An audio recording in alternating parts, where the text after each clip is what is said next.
Ahoy landlubbers, it's me, your Captain Vasco speaking, and welcome to the first stream of this weekend. It's Saturday, April 22nd, 2023. I tried to stream yesterday, and then my internet service provider went out almost immediately upon me starting to play Murder by Numbers, which is the game I've been streaming on Fridays, and the outage lasted approximately 2.5 hours. It ended up being a little bit less in practice, but it was late enough. I don't think it made sense to start streaming. And also in the interim, I got a lot of physically taxing work done and was super tired. Yeah, ISP definitely murdered my numbers in probably more ways than one. However many ways you interpret my numbers, all my base or belong to them or what have you. Hopefully that doesn't happen again. It seems statistically pretty unlikely considering the track record that Spectrum Services had out here, but it was not great. It's been an incredibly long week for me, and I have no idea how this is gonna go. But as Sarah said immediately upon me starting the stream, look, I got one. So, I think I've mentioned that the air conditioner in my bedroom just didn't work anymore. It became summer. The seasons in California are nonsense, but it had been raining for a long time, and that means that it had been relatively cool, longer than usual, which was nice, because I like a mild day, as opposed to the intensity of the surface of the sun.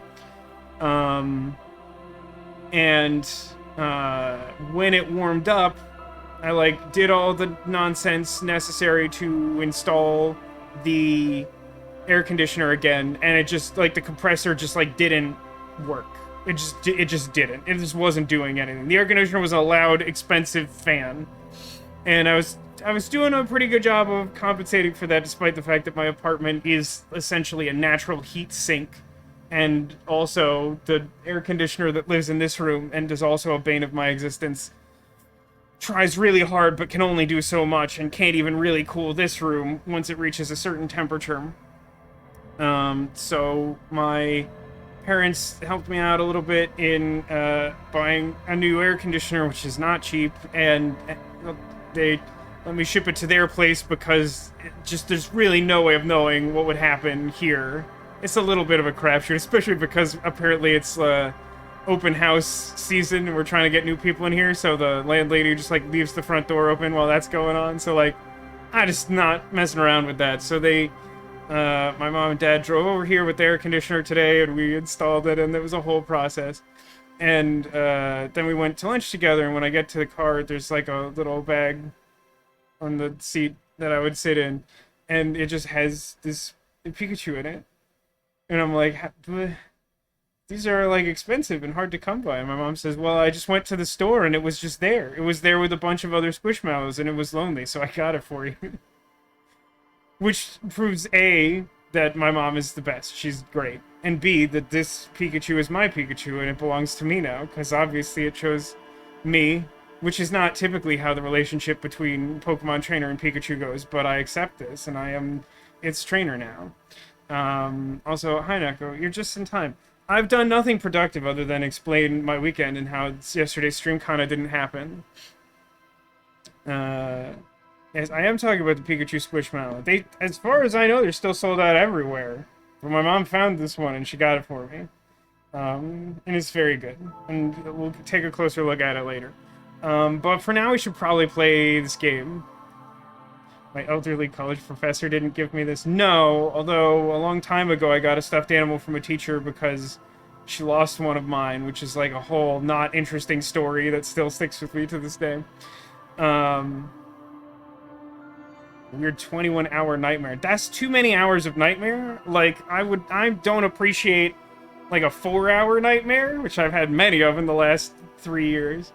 But that's clearly too many. And when the screen has really inconsistent volume or whatever, can we try to summarize what happened last week, but I don't think I know what happened. I've been very distracted. It's been a very busy week. I'm very tired. Oh, it feels much later than it is. Cool. So, things to note. My health is fully restored, which is how I understood that to work, but still is good news. It does also mean that I, to some extent, wasted the... Is magnesium the morale? I think magnesium is good for morale, which is funny, because I've started taking magnesium, and it probably helped my morale a some amount. But in exchange for that, we got enough money to pay off the whirling and rags, such that we were able to spend the night here, and also, importantly, not sell the spinner hubcaps that our friend... What is his rank? Is he lieutenant or detective? Why do I want to say lieutenant? Is he a lieutenant? Am I making that up? Our partner, Kim, he had special hubcaps that he took as part of an investigation and then, like, weren't required as evidence, but were never requested by the person he took them from. And so he was, like, debating whether he was going to put them on his ride. And it's important to me that we find a way to put them on the car by the end of the game.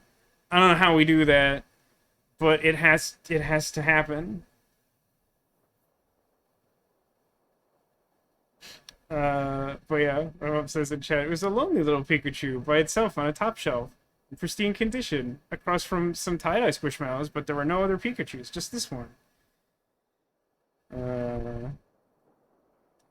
Demolition says his dad grew up in Florida in the 60s and 70s, and his teacher lost an astronaut medal he brought in for show and tell. What? What, though? That's messed up. But yeah, so here's our to-do list, right? As a detect, and I don't want to start the clock, even though the day lasts forever. I just don't want to do it. So real quick, yesterday we basically completed the investigation of which lorry driver was responsible for trafficking drugs, and the answer was none of them. It was Sir not appearing in this video game, at least not yet. And we leveraged that to get some information from Joyce? I'm just making up names now. The lady who lives on the boat? I think her name is Joyce. I think I'm also making that up, because I have a lot of confidence in myself and my recollection of this game. Really? The clock only advances during dialogue options? That's actually really confusing. Let's find out if that's true. So we managed to do that. We passed a red skill check, which helped us to determine who the likely suspects are of two, like, paramilitary folks who came in on behalf of, what is their name? The company that the Union is negotiating with. I want to call them Winter Arms, but that's not correct. Wild Pines. See, I was super close. Both of those words basically mean the same things as what I said. So, Joyce told us that, like, Winter Arms sent like 3 military folks to, like, deal with the problem when the initial negotiations that she participated in did not go, like, instantly well. They didn't even go, like, that badly, but, like, they didn't go, like, very well, and so they sent, like, some scary military folks. And one of them is the victim whose murder we were investigating, and there are allegations of sexual misconduct that may have led to the lynching. This game is extremely dark. I don't know if anyone noticed this. And we reached a point where, like, I was like, jokingly, I was like, hey, we're trying to figure out when it's appropriate to save scum. There's an option to, like, go and talk to the scab leader for the Union, who my skill check tells me is, like, definitely a scary military guy. I can basically tell him that I'm on to him in such a way that I assume he'll kill me. This will be very funny. I'm gonna save and then we'll do that. And then chat, like, gaslit me into thinking that I had, like, made this choice not under the pretense of immediately erasing it, and bullied me into saving with it. So I'm pretty sure I'm in, like, a lost state inherently, because I assume that this is a Sierra game. But so we did that, and, like, the only other, like, major thing I think of consequence, other than the fact that Sarah taught me how powerful right-click is that we spent resources to go and fight Measurehead and save Scum a little bit to punch him out. And then I pressed the button and, like, nothing happened. And then, like, 4 days later, I was like, oh, right. Because pressing the button doesn't open the door that it should obviously open, the one that everyone's trying to get into. And that was sort of the pretense of me trying to press the button to open the door to begin with. It opens some door that's barely visible and off to one side. So I have to go do that today. And also, I have to obtain, like, $30 so that I can spend the night in the hotel and also buy more Man from Heimdall books. What does right click do? It tells me where all the recyclables are. That was a long rant. I'm just not gonna get anything done today. But I see that Alcadius joined us and also Neko. Hi everyone. Hi. We're gonna play the game now. I have truly no idea what to expect at any point moving forward at all whatsoever. Oh, I think how many skill points do I have now? Am I back to 2? Yeah, I'm back to 2. I'm a little concerned about the fact that I'm already, like, approaching my skill point cap for physical instrument, but at the same time, when that happens, it will be somewhat difficult to fail a physical instrument check where I don't have some sort of circumstantial debuff or whatever. But yeah, I got 2 skill points in the bank. I up perception at one point. I up volition so that I could get money. I make a lot of good decisions is the point of the story. Also, I think I need to, like, ask everyone for money. I think this is a thing I'm just doing now. Do I knock on Kim's door?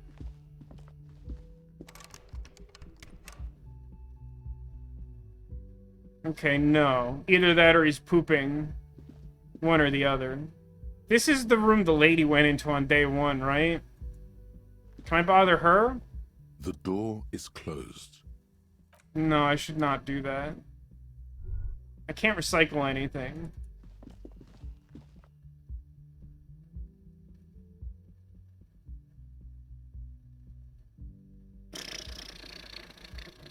How's everyone doing, by the way? Oh, Katie's commented before, so you're saying we should ban chat? I think they're on the watch list. Hello, Kim. It's Kim. Oh, and wheelchair lady whose name I don't remember, who's like the wife of the cryptozoologist. How am I doing? I'm actually doing pretty good. I don't know if you know this, but I got one. So that helps. That's a nice treat. I also managed to find some cards from the new Magic set at the store when I was doing errands before. And I actually got like a couple cards I was looking for out of just some random packs, which was great. And now I have a new air conditioner. So it's like a pretty good day for me. I mean, compared to like literally every other day of 2023, it's got to be the best one, right? Did I get the One Ring? No, that doesn't come out until the summer. By the way, you will all know if I get the One Ring, but like I won't, because like statistically it's impossible. But you will know if it happens. If you don't have context for that, there is a Lord of the Rings Magic the Gathering crossover set coming out this summer. I expect all of those cards to be very expensive. I mean, like, just the pre-orders for buying sealed cards is, like, quite high. And they've only revealed, like, 4 of them do.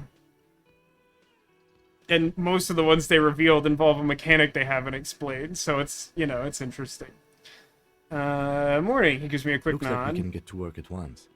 The union must have turned up. They look rowdy. We should talk to them. Should we talk to them? Should we talk to them? I feel like that could go bad. I feel like the union people do not like me. Why do we need to talk to them? Everything points to the dockworkers' union. The belt used for hanging him. The circumstances in Martinez. My preliminary information. Sure. Which may, of course, all be wrong. But we still need to talk to them, and it won't be easy.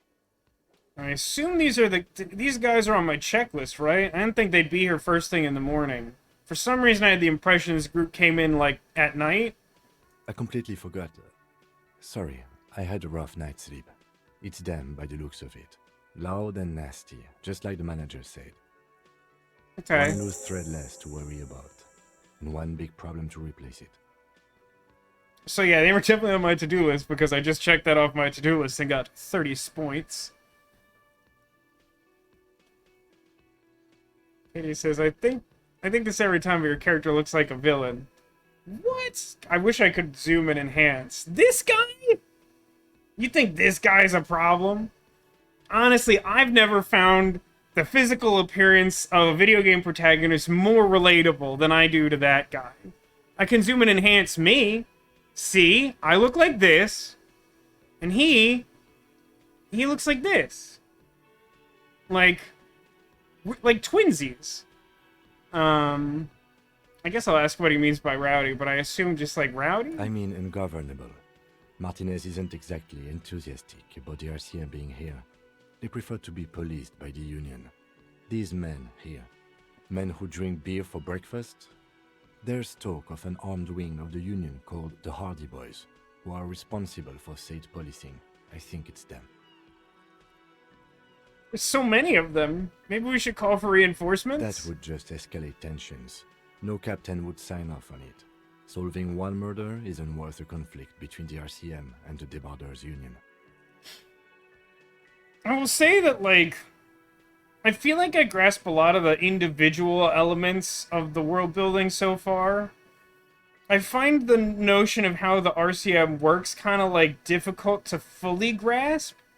But I do think that there's something interesting about the fact that, like, they don't have the type of authority that, like, as an American, I'm sort of used to the local police having. And as a result, we have a situation like this, where we can just be like, yeah, we can't talk to them. I'm just gonna turn setting down from before. I think I'm too loud.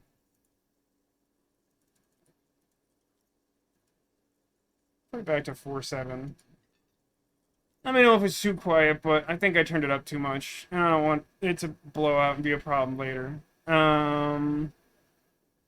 In fact, okay. Even the death of 2 detectives might not warrant an all-out war. So let's keep a cool head, okay? Wolverine's One more ride. thing before we do. We don't have to talk to them immediately. We can walk right past them, continue with our business. Okay, I kind of appreciate him saying that. I feel like it is a courtesy that was not necessarily afforded to me on the first day of like, yeah, we need to do it. No, it's maybe not as urgent as I would have you believe. Good. A power move. Purposefully concentrate on something else first. They're in no hurry to leave. They think they own the place. Anyway, I leave that choice to you. Whatever you decide is fine by me. I am kind of inclined to do that a little bit later because it seems like a high-risk thing, and I feel like I gotta warm up by doing something stupid first. You're in a new spot. Just a moment. Oh. And there's no public phones nearby? The closest phone booth is down the coast. Sorry for the inconvenience, ma'am. Have I seen that? I can't immediately recall if I've seen this phone. It's fine, I understand. Thank you anyway. I'm glad to see you again, dear. I thought I was Sweetie. The lady is distressed. Perhaps something more upbeat might cheer her up.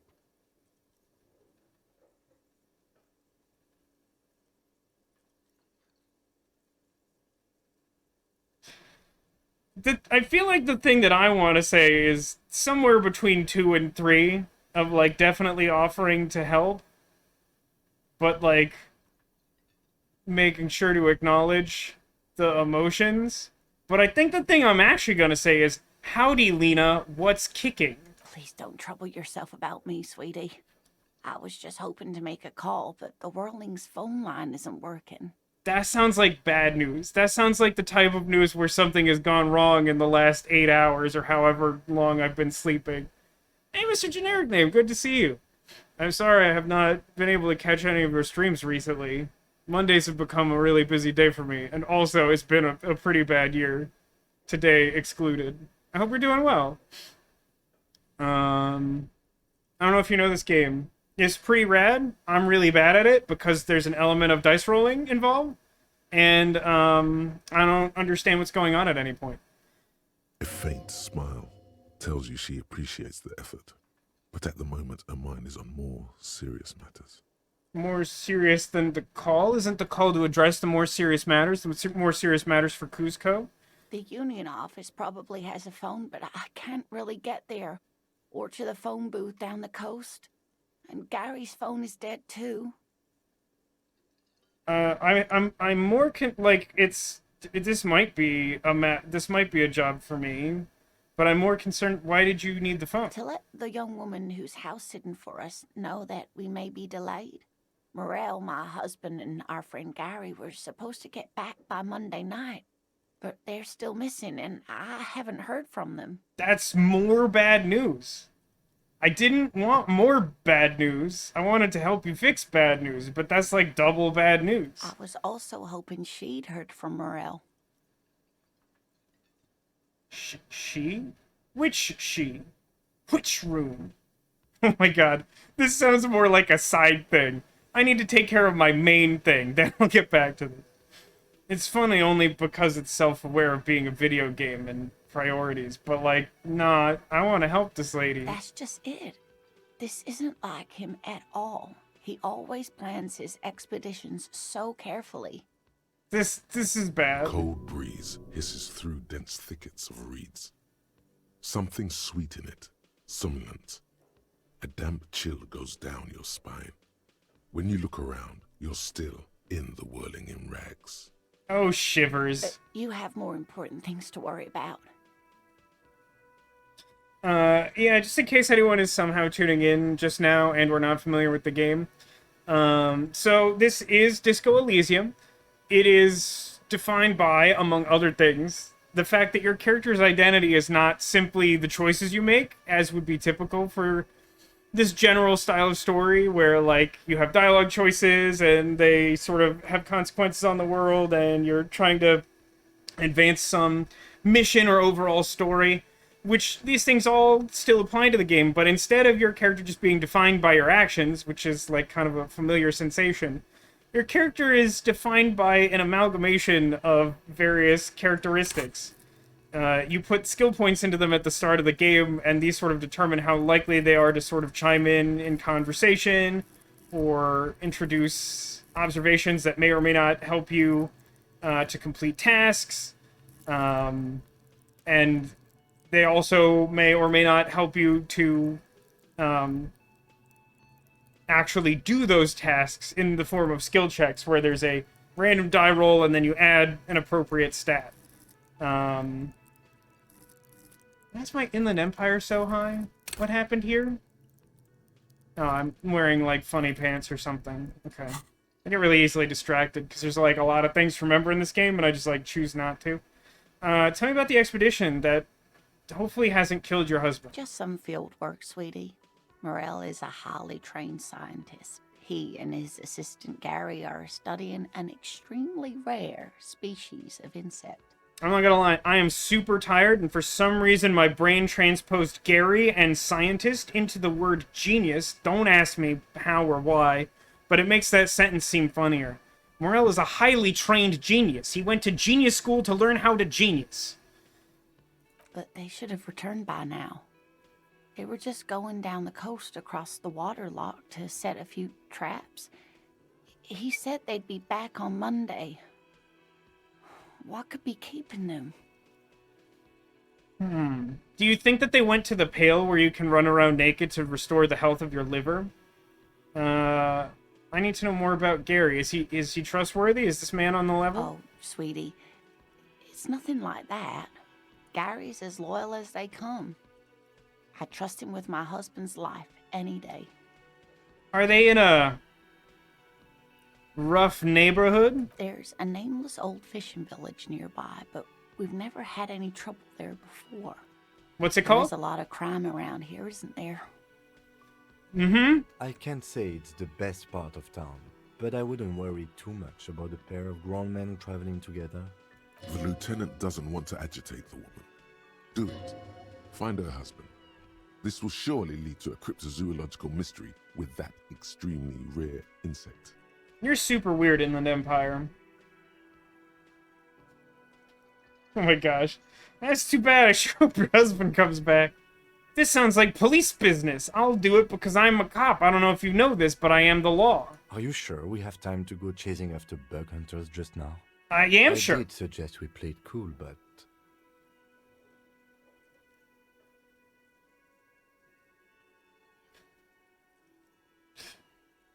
Got a premonition this missing scientist is connected to our main case. It's weird that we're still calling it that. I think it would be good to take a break from the hanged man for a little while.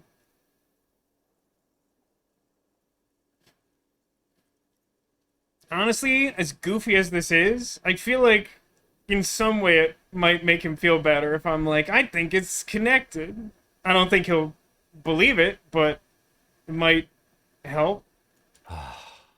I sincerely doubt it. Still, I suppose it won't hurt to keep an eye out. Oh, thank you, officers. Truly, I'll be right here if you come across any sign of Morel. So he's some kind of Oh, scientist? yes. A zoologist. A cryptozoologist, to be more precise. What's cryptozoology? Is that some sort of new form of currency where I can spend animals on the internet outside of like a regulated banking system? It's a pseudoscience that attempts to legitimize research into mythological beasts and urban legends. That's one opinion, yes. And people are entitled to their opinions. I would kind of find it funny if she just like hit him on the head for that real quick, because she's so nice. Just like, don't. My husband's a genius. He went to genius school. My apologies, ma'am. I did not mean to undermine your hobby. Okay, I don't feel. I love you, Kim. That sounds like a wildly insincere apology. Since you're like, I didn't mean to downplay your stupid little hobby. It's not a hobby, dear. It's a subfield of zoology, one specializing in animal species that are so exceedingly rare that many assume them to be extinct or even fictitious. Searching for such species called cryptids is difficult and often thankless, and frankly, many scientists are too lazy to do it. Universities these days are rarely interested in supporting real research. Scientists just don't want to work these days, you know? It has nothing to do with all the rampant crime in the city or anything. She's completely internalized her husband's struggles. They are her own.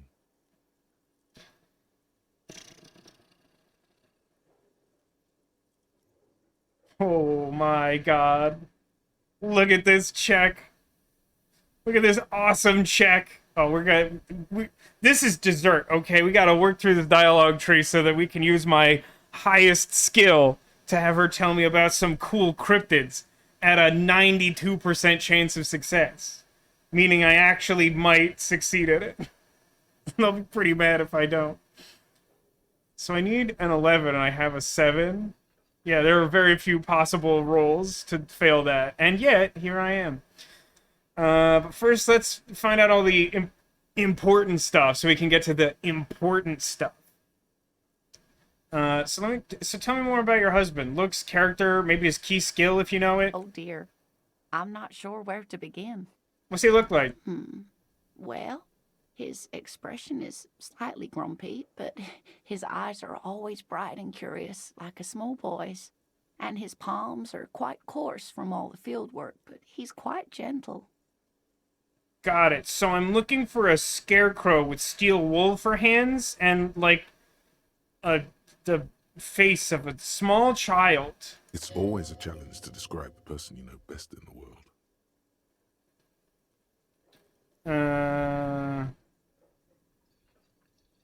If I were gonna meet him on the street, what would I look for? Oh, well, he's a bit shorter than you, but with a larger frame, and he has longish white hair, usually a bit uncombed. You might say wild, even. Echo asks, what's more important than finding out about cool cryptids? I don't know if you were looking away. There was definite use of air quotes to make it clear what is and isn't important. The lieutenant pulls out his notebook and begins jotting down the woman's description. Hello? Continue. One other thing, he'll likely have all kinds of field gear on him, even if he's not out in the reeds, you know, just in case. Just Just out of curiosity, does this guy have any interest in, like, excavating hobs at all? No reason, I'm just curious. Could come up. How long have you been married? I don't know how that would be immediately relevant, but we're here. We'll be celebrating our 16th anniversary this autumn. Not the most numerically satisfying anniversary, but I like the less obvious milestones even more somehow. It's a surprisingly small number, considering, but that must happen sometimes. How did you meet? Via dating agency, I'm ashamed to say. I was looking to get back into the scene after recovering from my accident, and he just divorced. And he got peanut butter in my chocolate, and I got chocolate in his peanut butter, and one thing led to another. I agree, Hobgoblin's like definitely a cryptid, especially if it's being controlled by some sort of eldritch horror. So like, I don't know, he's going around with like a bunch of excavating equipment on him. I feel like there could be some overlap with something that we've recently gained some experience with. We hit it off, and, well, here we are. She's skipping over some important parts. Like the Perhaps lobster you'll find out bisque. more later. That's all the dialogue Hope options I've been there. useful. Tell me about the Oh, bug. sweetie, it's fascinating. But I shouldn't bore you with entomological minutiae. The lieutenant gives you a sideways glance. Oh, I don't know, chat. What do you think about that? Is there time to listen to entomological minutiae? Do you think? I mean, it's already 7:55. Oh, Sarah makes a really compelling case, mostly by using all caps. Tell me about the insect. No, I want to hear about the insect. Well, it's a phasmid, technically, but Oh, yeah. Here comes the interesting. where other phasmids imitate sticks or leaves, Okay, this that's what I one's thought a that meant. living reed. It disguises itself among the reeds here on the Insular Indian coast. That's a little interesting. I don't know that I necessarily consider that cryptozoological. Hence its name, the Insular Indian phasmid. Perhaps you'll end up co-discovering the phasmid with us, officers. I knew it. We're gonna be chasing made-up insects with cryptozoologists. It's not made up, officer. I can assure you. It's simply elusive, so much so that most establishment zoologists doubt it exists at all.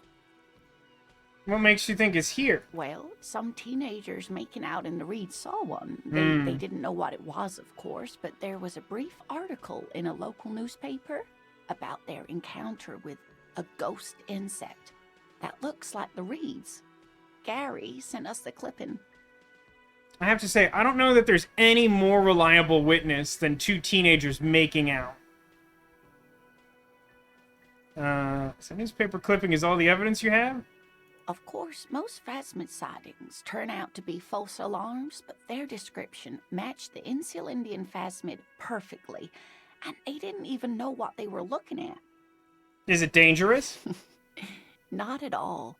Why else would it hide itself so carefully? I feel like as someone who studies cryptozoological entities, that's kind of a weird question. Assuming that you believe in something remotely adjacent to Bigfoot existing, it hides and is dangerous, correct? Is it valuable? Oh, I doubt it. No one gets into cryptozoology for the money, sweetie.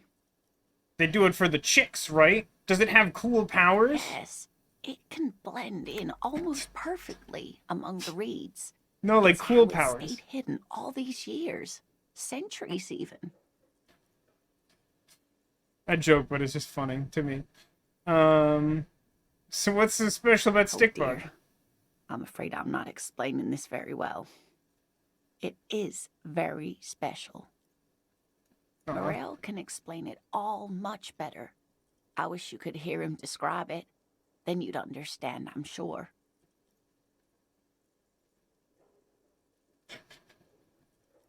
I think this is something I was supposed to say yesterday, but it's still here. You may not have noticed this about me, but actually I've lost all memory of the world and myself, and I have no idea what I'm doing. Surely things can't be that bad? You sense that she won't judge you, no matter what you say.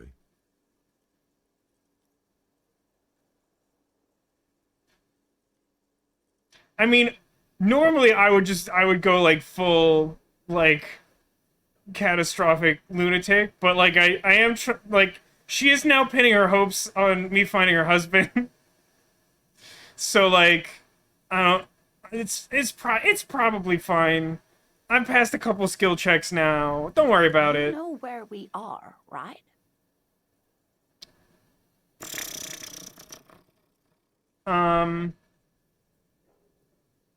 Revachol. That's right. In a hostel called the Whirling in Rags, to be precise.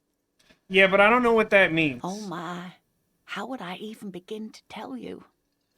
Revachol is the most beautiful city in the world. We're fortunate to be here, you and I. Did I miss something? I feel like she implied earlier that like they have traveled to this place to find the phasmid, which suggests that this wouldn't be the place she lives. So it's surprising to me that she holds it in such high regard. I haven't seen very many other cities personally, but everyone says so. Revachol is a rare jewel. This city used to rule the world, though it has seen better days. There's a pause and she studies your expression. You must look quite lost. Speaking of history, you know what year it is, yes? I think we determined last time that it was 51, which means that sequels to the Heimdall, the man from Heimdall, from like 38 are plausible. That's right, dear. How splendid. Here, take this pen. Knowledge should always be rewarded. I got kind green ape pen. All my apes found. That's not it. It's in my other inventory. Her relief is palpable. She was getting pretty worried about you there, but now she relaxes her shoulders.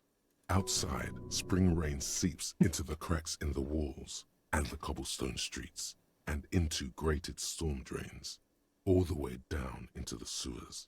Above ground, the first maybells blossom. Shivers is pretty good. I do find it, like, pretty funny to, like, just try to imagine. I mean, like, I think we all have some kind of running narrative in our own heads, whether we acknowledge it or not. And it probably takes different forms for different people. But, like, as you're having a conversation with something, you're, like, just thinking stuff through. And just, like, imagine getting, like, your train of thought completely derailed. And, like, some part of your subconscious suddenly offers, outside, spring rain seeps into the cracks in the wall. It's like, no, I'm trying to have a conversation with this kindly old woman. What's happening? I can tell that this is taxing for you, so I'll just ask one more question. What regime are we living under? What mode of government? I'm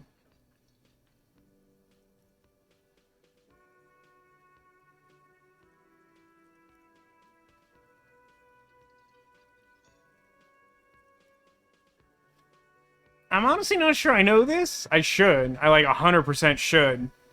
But, like, I mean, I know it's not socialism because my character has become a socialist.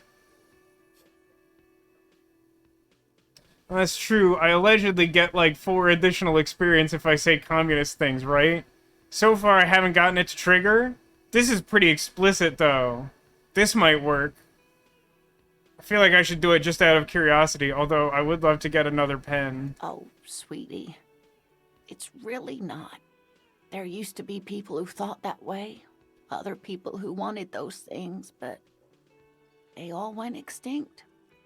Unlike the phasmid. Revachol is a zone of control led by an alliance of foreign powers called the Coalition. We have almost no government of our own, and certainly no dictatorship of the proletariat. It feels like that previous question was like a trick question. I could ask about the cops, but I feel like I have a vague enough understanding of the cops that I'd rather just say, I don't even know what to say, I'm so disappointed. It is quite disappointing, yes. A lot of people would like some form of representation. There's talk, but For now, the RCM is all we've got. Also, just in case you missed any past stream, we are currently wearing a visor with like a cartoon frog on it. So just keep that in mind while we have serious conversations about police business. If there's no government, how come there's cops? Dear, and you were doing so well. There aren't really any cops in Revachol, not in the traditional sense. The status of law enforcement has been a complicated matter since the revolution. It's so weird for her to take this on. We should stop for today, sweetie. You look like you need a break. I usually do. Besides, I'm not the best person to explain the big things to anyone. She's scared now.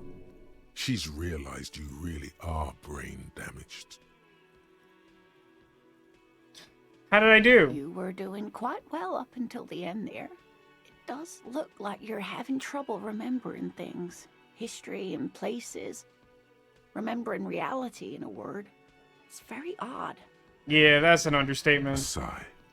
The lieutenant buries his nose in his notebook. But maybe a fresh set of eyes is what the world needs. And while I'm no doctor, such bouts of amnesia are often temporary, so I wouldn't worry too much. She means this sincerely. Worrying won't do you any good. Who would tell me more about the big things? Someone more educated in sweeping matters. Maybe you should ask. The lieutenant? No, I'm not an encyclopedia. I won't be a guide either. I'm a police officer. Of course. Then, I don't know, someone rich maybe. Wealthy people are educated, though I don't know where you would find a wealthy person in Martinez. Does Joyce count? I feel like Joyce is wealthy. Get a reality lowdown. I feel like that's a broad and inconclusive task to add to the checklist. But thank you, sweetie. You did make me forget about my worries for a while. Did someone say forgetting about worries? Oh no, look. Because I have the green ape pen, I have an even higher I think literally only snake eyes can cause me to fail this. This is as successful as a check can possibly be. Are you ready for me to fail it? Sometimes the most charming thing you can do is be reasonable in your requests. Could you tell me about just one more interesting cryptid? The Insulindian phasmid was great. I suppose you could use a break, and I could use a distraction. One cryptid, like you said. One. This can't turn into some kind of cryptid extravaganza. We have things to do. Cryptid extravaganza, eh? And I don't. Just one. Okay, Or fine. he'll be disappointed in you. I mean, he's gonna be disappointed in me regardless. I don't know if you've been paying attention, Volition. Ooh.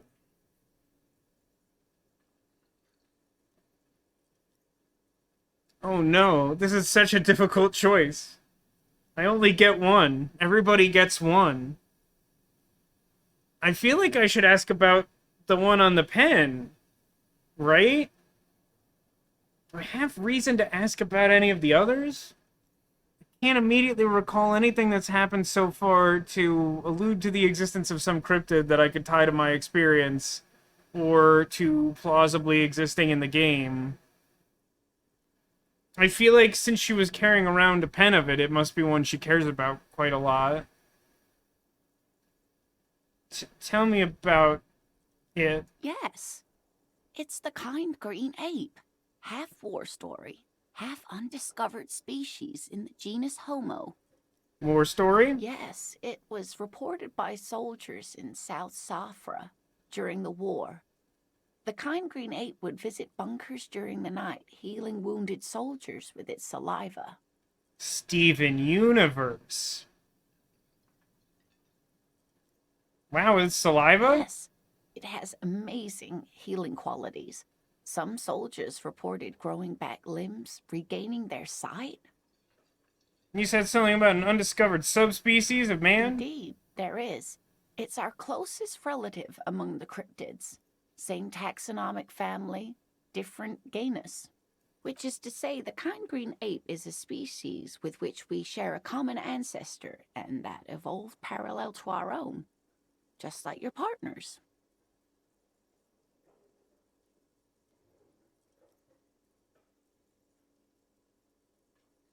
I don't think I like any of these answers. I don't. I can't tell if I'm stupid or something else is stupid, but I don't feel like I know what's happening. She's not super racist, right? Is that what's happening?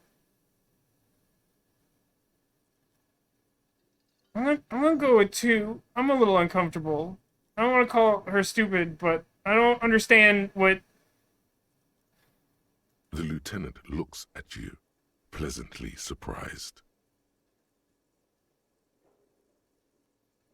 I'm concerned. Oh, no, I didn't mean to imply that Saolites are inferior to us in Oh, many no. ways.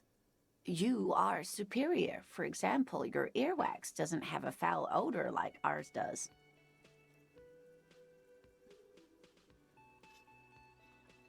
Are you telling me that the reason that this game has the ability to choose to become racist as like a character trait is because there's just enough racists in the game that like you're just gonna keep encountering like really racist people? A tremendous evolutionary advantage, I'm sure. But perhaps we've had enough speculative biology for today? Yeah, we should go.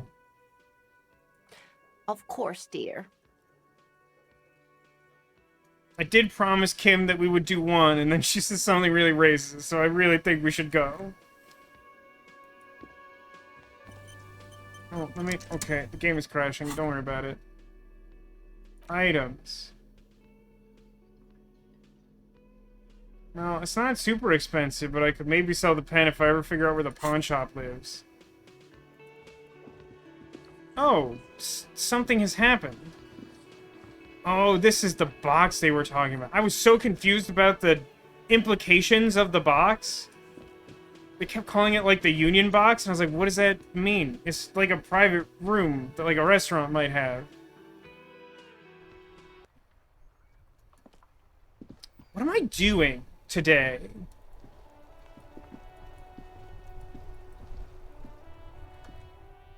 Okay, here's step 1. Step 1, we'll make a new save file. It's called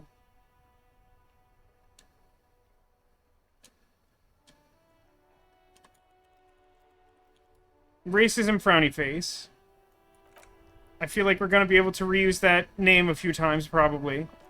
And now that I've done that, is it possible for me to go open that door that I opened yesterday that I didn't open?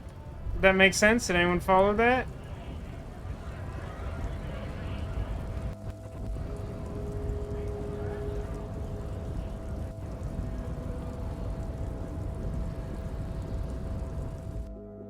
Okay, it's still open, which logistically doesn't make any sense, but I did it.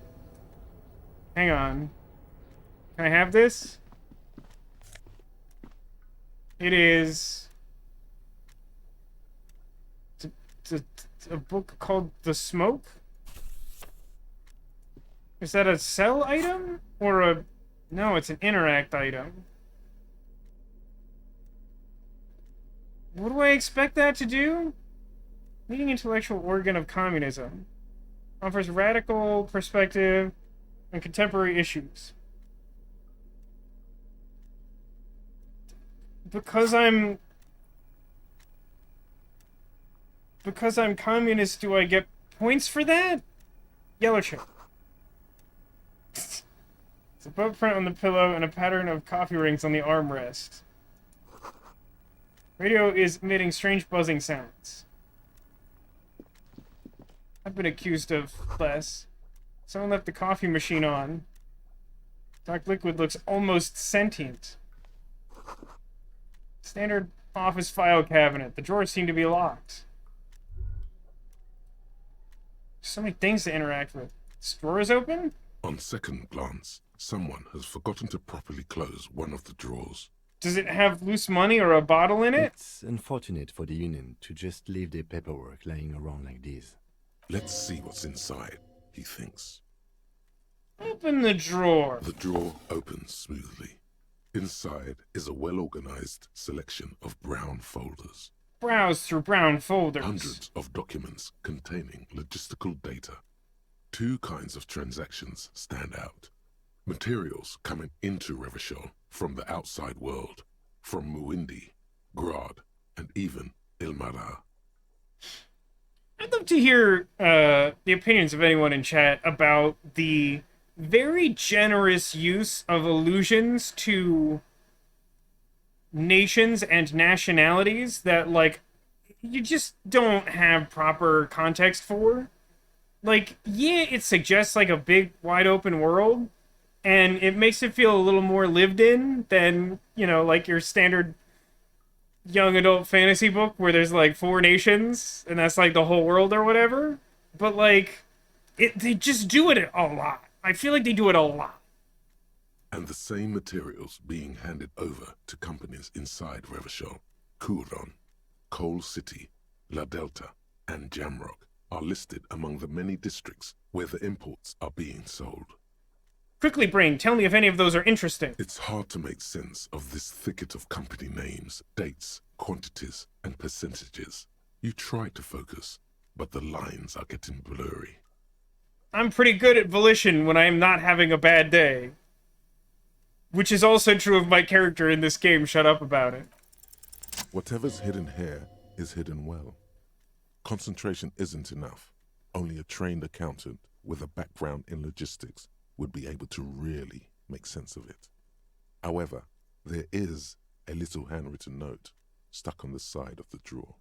Look at the note. It appears to be a to-do list written in large, uneven capital letters. Did I do it? Remember, Leo, Everard's shoes, special whirling borscht, water Everard's plants, sweep office floor, more banners. It's true. Banners, balloons, and people make things happen. Can this be on my to-do list? I don't want to have to remember all this. All items on the list have been crossed out, and the note itself is crumpled. Okay. Turn to the lieutenant. Look, a to-do list with errands that are crossed out. Everard Clare, probably. The head of the Debarders Union. One of his aides must have left it. Nothing incriminating here. Special borscht isn't incriminating enough for you? What is so special about this borscht? Code for drugs? Booze? Blood? Listen, electrochemistry and I don't get along, but, like, let's take another look at the note. Anyway. Remember, Leo, Everard's shoes, special whirling borscht, water Everard's plants, sweet Nah, office none of this floor, means anything to me even now. more banners. All items on the list have been crossed out, and the note itself, the drawer slides shut. This will mean something to me eventually, maybe. Typewriter? It's a Dewey typewriter, okay? Every worker equals member of the board is written on these flyers stacked here. What else do we have? Can I have this? Is it money? It maybe is money. It's a postcard worth 34 cents. I should probably do the stuff in here before going upstairs. Assume I might run into Everard there. Glasses. -1 drama. +1 visual calculus. Take them. Which one's my equipment? Okay. So I don't have a glasses slot. I didn't want to do this because it reduced authority. So, like, -1 drama to 0 to improve visual calculus. Isn't visual calculus at, like, actually negative?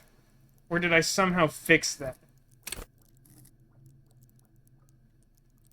I thought I got this down to, like, some negative score somehow.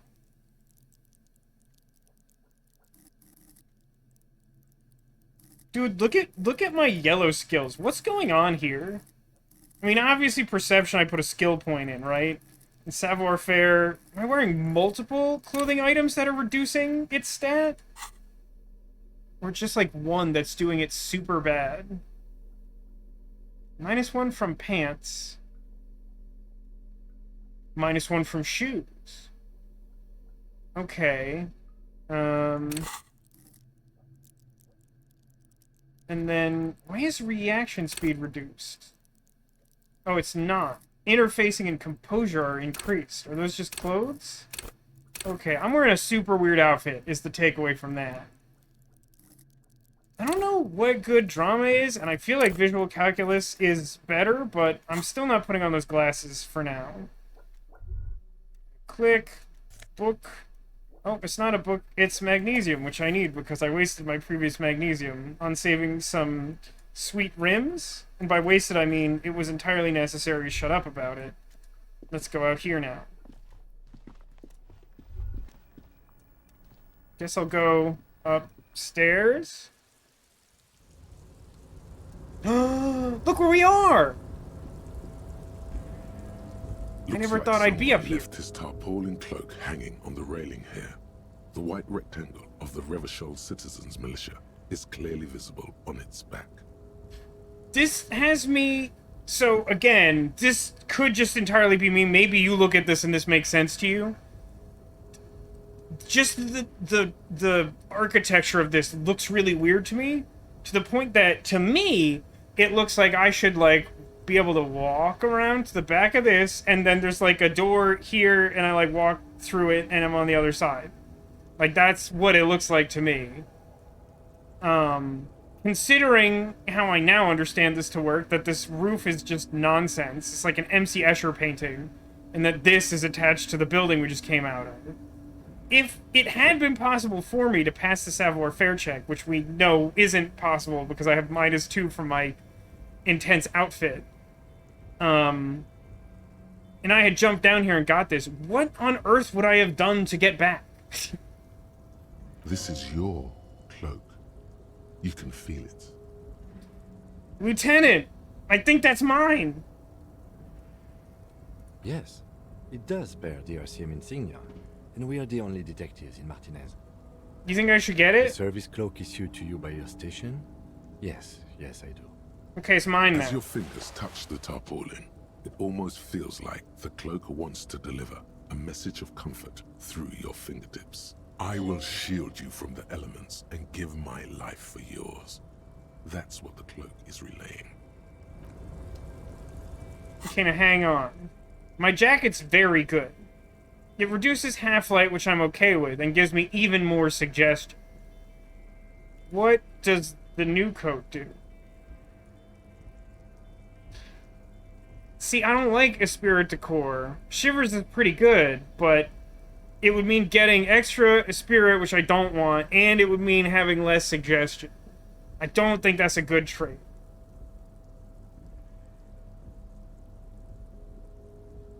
I have the weirdest clothes. I'm keeping my sweet trash jacket. Oh, now that I have Tuesday tasks, that's interesting. Where do I go to start this? Like down the canal. Okay. I don't know if that's the thing I'm doing, but I wasn't entirely sure about that.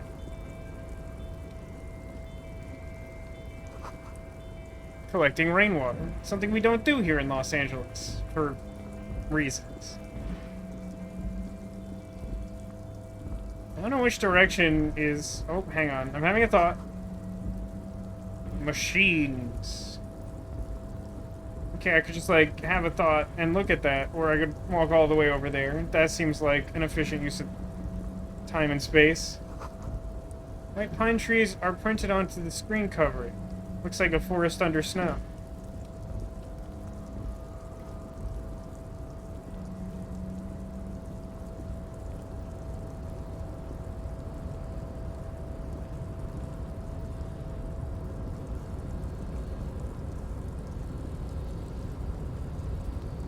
If someone could give me a lowdown on a bot with a built-in quote command that doesn't make me angry, I would be happy to implement it.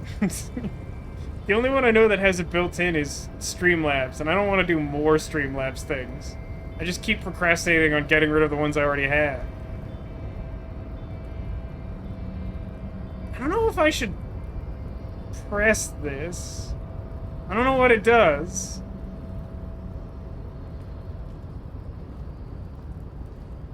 I was almost about to cite my own fictional character that no one else would have context for. As to, like, why that's, like, not a good idea. Industrial lettering that says Cavals and... Hey, oh my goodness, it has been an hour already. Welcome to the stream. Welcome aboard. We've accomplished moderate. We got some new clothes. We got a sweet pen from a kindly old lady whose husband went missing. I added an extra letter in there for fun. Just, you get a bonus letter in husband.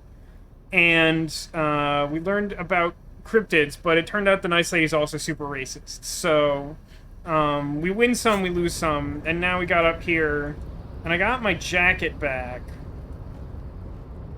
No, I'm going, like, too deep into the city. I should go the other way before I mess around over here.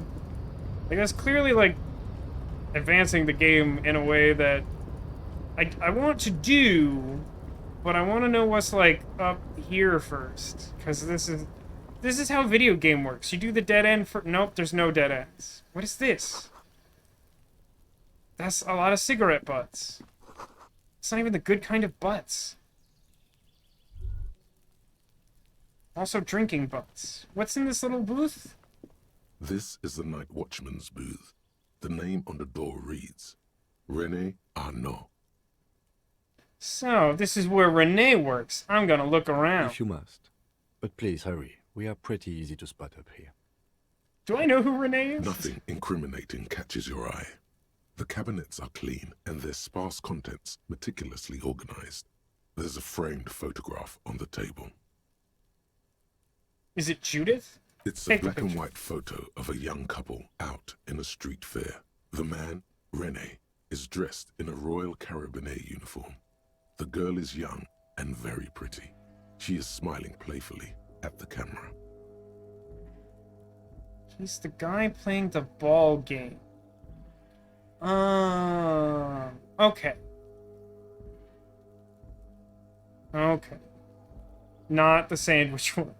A surprisingly helpful descriptor, thank you. René looks like he's about to smile. This photo must be tied to some good memories. That's weird though, because I thought Sandwich Guy was the one who had connections to the Union. Aren't we kind of in Union Zone? Why did you take that picture of René?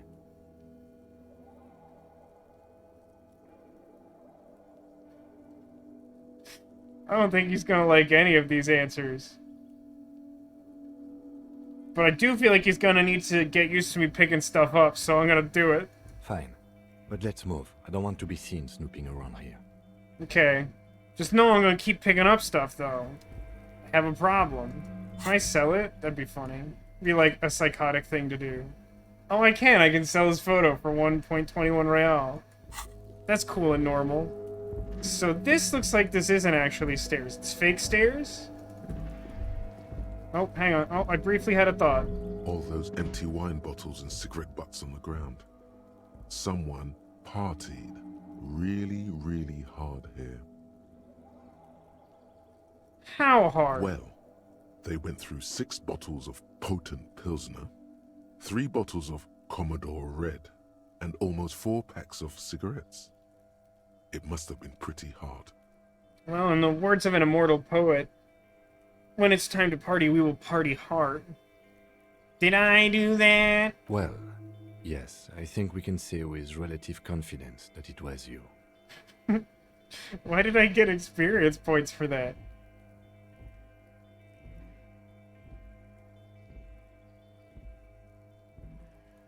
I assume I was on an advanced scouting mission in the harbor. Yes, this looks pretty advanced, alright. For now, let's just move on.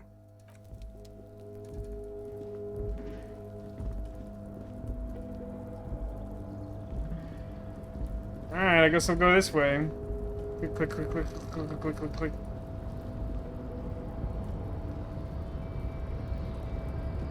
The geography of this world is so baffling. What is... If I click this, is it doomsday? Is it curtains for me?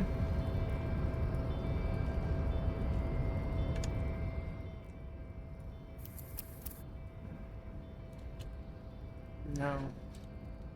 For some reason I thought I was... There we go.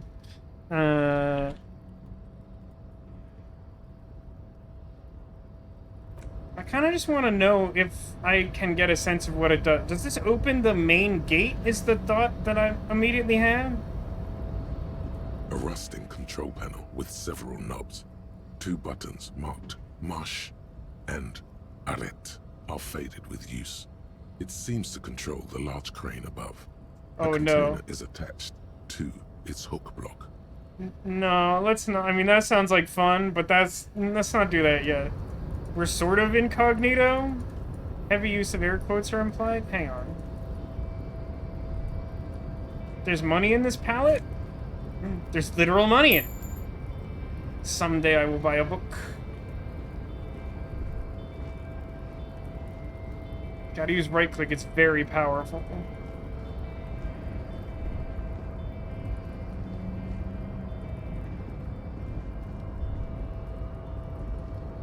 Why is this place a maze?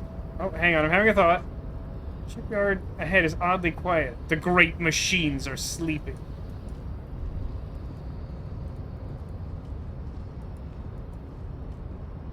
This seems not great. Pile of cargo belts used for heavy lifting. One says Vermilion. One says Pallet Town. Oh, there's a thought back here. Speaker tower is silent. There's no work to organize in the yard below.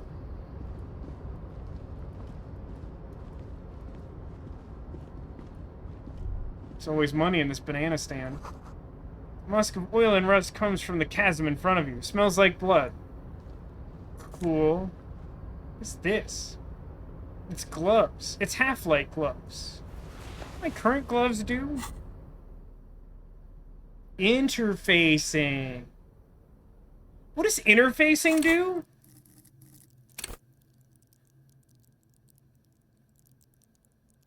That seems fine. Half-light is...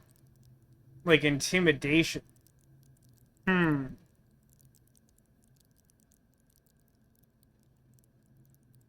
There's certainly situations where I might want to exchange an interfacing for half-light. I think in a vacuum I'm fine with this as it is.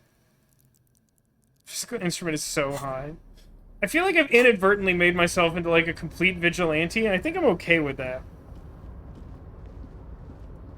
I think it's like an extension of my need to declare that I am the law at all times, but like that I actually try to do justice where the system will not allow it because there aren't actual police. I feel like that's kind of the direction this character is going. A whole $1 and 0.10 real. Industrial-sized thermos. Smells like burnt coffee. Oh, hang on. Why is there money in the coffee cups? Anyway, rules up here. I'm close to a... How much did I need to stay at the hotel? I want to say 20. Is that correct? And he said he wanted it in advance, which made me think he wanted it, like, first thing in the morning, but I think he just means before I go to bed. 30? That's so much money! How am I supposed to buy books? Can't I just sleep on that bench? They're made of pallets. I guess that is true, huh? That's a... Hey, hold on. You sure that's a person? That doesn't look right. I'm gonna look at his fish. Taxidermy fish that tells time. Ah, billy bats.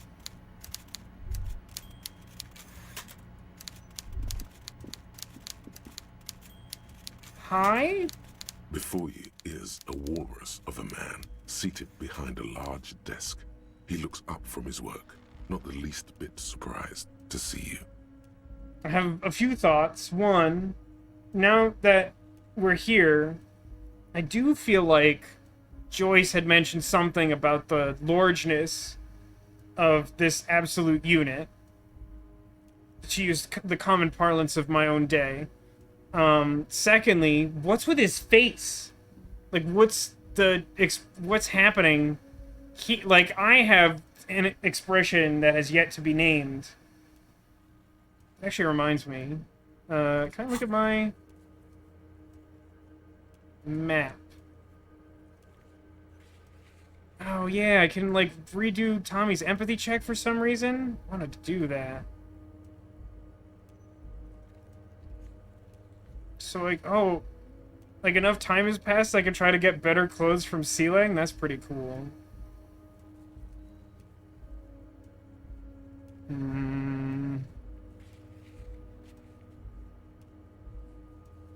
What is this check? Doesn't give me any details. Was there a check to name the expression or only to stop it from happening? It'd be fun to name it, but I don't want to stop it from happening, which I think someone implied is like the activity I can do. So that's a non-starter. With great effort, he straightens himself up in his chair, yet says nothing. He simply stares at you. I have a lot of respect for that. That's like a pretty good power move, actually. A typical power play. Yeah. Wait for him to speak first. Show him you've got a backbone. I trust Volition on this one.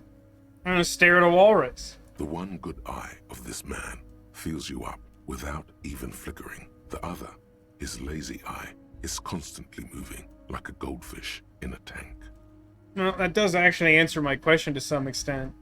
I thought it might just be like weird artistic license, but it explains why his eyes are not working in unison. Grotesquely magnified by his +6 glasses. How do you know they're +6? +6 For to a what moment, stat? You don't know where to look. It is unbearably humid in the trailer. Beads of sweat slide down the man's forehead. I guess so she thinks his face is the evolved form of my expression.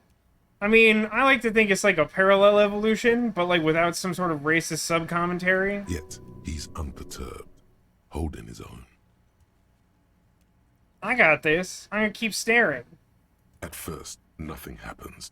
His face wears a wide and self-satisfied smile. Every now and then, he smacks his big lips. This is great. Like a general over his maps, he plots his moves. Judging by the way he's licking his chops, it's going to be a good one. So... He begins to speak very slowly, purposefully leaving a pause after his opener. Mr. Dubois, Mr. Kisturagi, how nice that you found a moment to pay a visit to the Debardairs Union. I'm Everard Clare, head of this little operation here. Apparently my name is Mr. Dubois, which that sounds wrong. Pretty sure it's Raphael Ambrosius Cousteau. Please, have a seat. Gestures to a tiny folding chair opposite his giant desk. I love how overt these ridiculous power moves are. They're a lot more entertaining. The folding chair looks like a torture device. Extremely uncomfortable. You go ahead, detective. I figured he would do that, but honestly, I think I would suggest the same thing. Whatever he has in store for you, it can't be good, he thinks. I'll do my best. Forget about that. What's with this Dubois stuff? You're getting some seriously bad vibes from that name. Oh no. Oh, wow. That's tough. I actually think I like all of these options.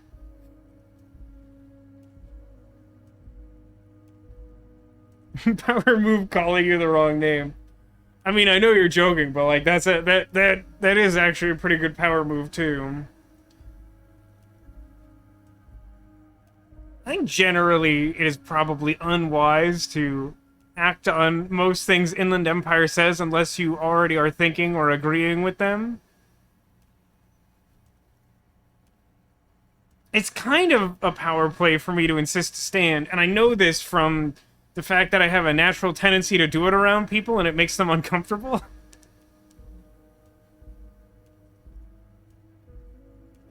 gonna go with my own personal instinct here. Please, Mr. Dubois, let us converse in a civilized manner, as equals. Take a seat. I insist. He's trying to throw you off your game with this Dubois nonsense. Don't give him the pleasure. It's one thing for Inland Empire to be like, what's with this Dubois stuff?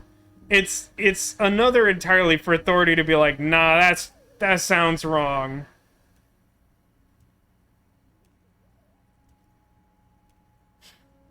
Honestly, I feel like Authority is the one to listen to in this situation. This could go very badly. I don't sit. It's kind of my thing. Very well, Mr. Dubois. I respect a man with strong convictions. I, too, have convictions. One of which is that I will not engage with any man who won't face me at eye level. Should you find yourself more amenable in the future, I'd gladly resume our conversation. But until then, I'm afraid I must ask you to leave. Don't give up, but don't leave either. You're going to have this conversation on your terms. You just need to remain headstrong. This might be one of my this ranks highly as a favorite conversation I've had so far. This is so bonkers. It's like right up my alley. Is just like completely defy social convention. Yeah, like I noticed that too, Deco, right? Like there's two of us here and only one ridiculous tiny chair. So like he can't hold his conviction that strong. Wow, I actually, like, my purple skills are, like, really doing work here. Remain standing and don't go anywhere. Everard starts whistling a little worker song. He really is trying to ignore you, or will you out of existence. This is, like, my strong suit. You will not beat me at this. The lieutenant stands right next to you, not showing any signs of impatience. It is also my partner's strong suit. You're totally wrecked. I see you are an extremely stubborn man, Mr. Dubois. That ain't necessarily a bad thing. You did it. This might help against whatever comes next. I love that there's, like, a reward for that. I bet I'm gonna get, like, a bonus to some check for being a psychopath. So tell me, how can the head of the Debarders Union help a representative of the Revachol Citizens Militia today? I don't know. Kim, could you do this? I did my part, which was acting like a lunatic. By the way, I heard you got a rather rude reception from a certain Lawrence Gart. Some people have no manners, it pains me to say. It doesn't pain me to say it, but I do agree with you. This should take care of that nonsense. Nandate? Points to a giant novelty check on his desk. It's comically It huge. should be sufficient to cover your expenses for a few days and patch over your differences with a cafeteria manager. Go ahead, take it. Wow, that's 25 real. That's good money. You need it.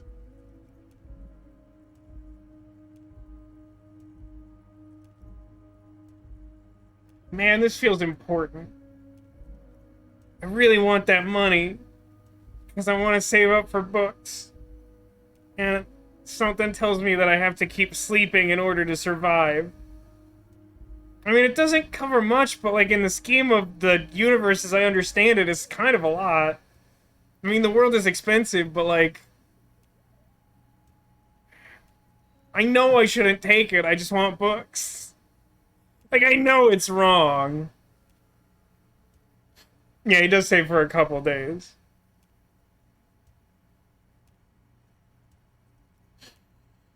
I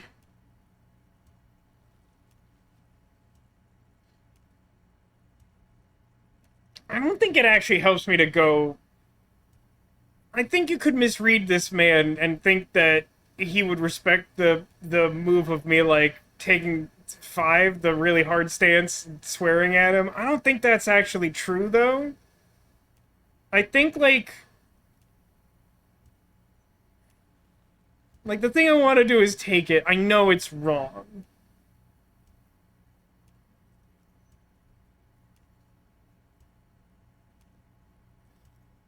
I also feel like taking it undermines my ridiculous power play. Heimdall man would be upset with the bribe.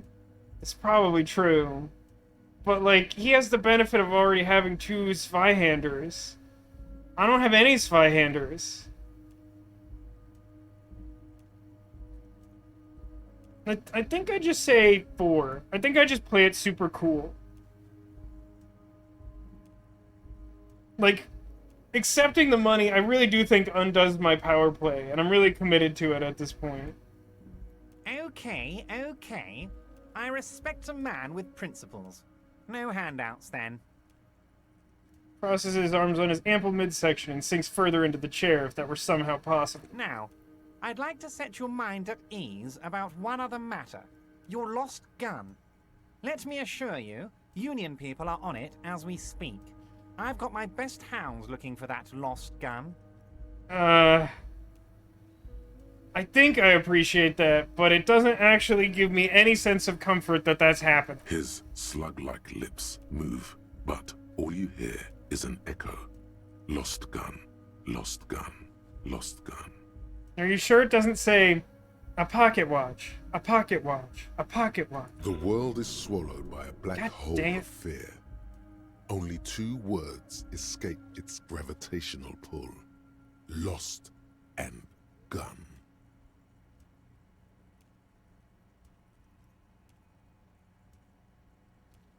I'm annoyed that that seems unavoidable, but maybe there's some way that I could theoretically have found my gun on day 1. It just seems like that's probably not likely, especially on a first playthrough, if it is at all possible. That being said, I have an incredible amount of volition, like an almost comical amount of volition at this point.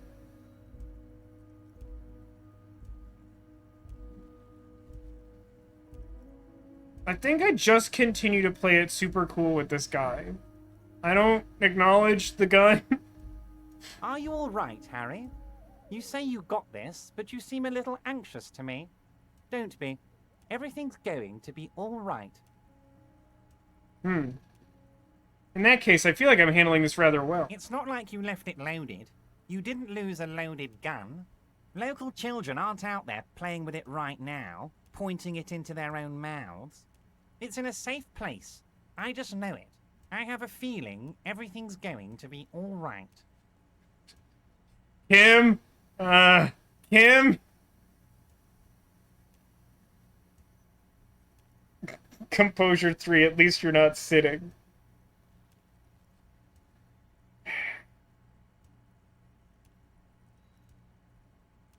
This is tough, because I feel like passing this would be really good, and failing it's probably really bad. And unfortunately, it's a 42%er, of which I think I've succeeded at 1 now. It's also a red check. You know what? It's been a really good day for Vasco. I think I can pass a 42% red composure check. God, Nope. You're sweating. Your knee is jerking. You're about to cry, aren't you? You're about to cry because you lost your gun and those children are gonna shoot themselves with it. No, I'm not gonna cry. Mr. Dubois, you don't look so good. What is this, Mr. Dubois? He keeps repeating. What is he trying to pull here? You need to cool the fuck down. Chill. Statistics say we passed this one.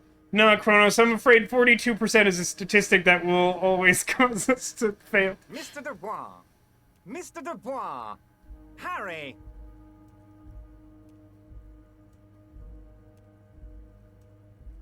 I must go to the Mind Palace to avoid Harry. Mr. Dubois, are you okay?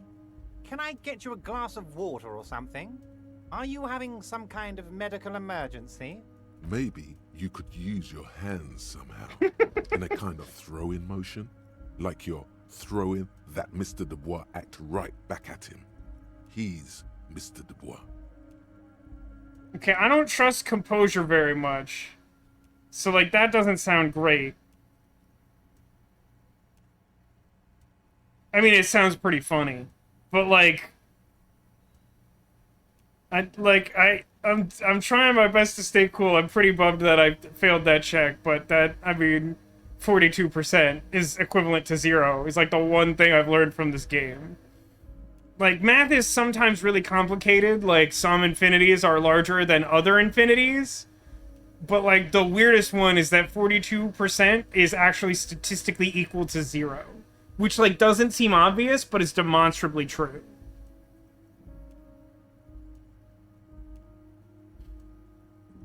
No, I think I'm going for 3. It is an unpopular opinion with chat, but like, I can be cool. What an odd demonstration of... you got me, Harry. I don't even know what. As entertaining as it was, I'm afraid we're wasting our time. And I'm an extremely busy man, as I'm sure you are too. Okay, enough. We are here to ask you some questions pertaining to a murder investigation. It's interesting how long Kim will wait in some instances to allow nonsense to happen. I understand that by the nature of the game that sort of needs to happen some confusing amount of the time, but it's interesting because it sort of goes against his character to just sort of like watch that happen. Quick, here's your window. Get yourself together and ask him questions. Police officer questions. Right, police questions. It is about time to stop embarrassing yourself. Questions will help you regain some of your lost dignity. Holy God, that's a lot of questions.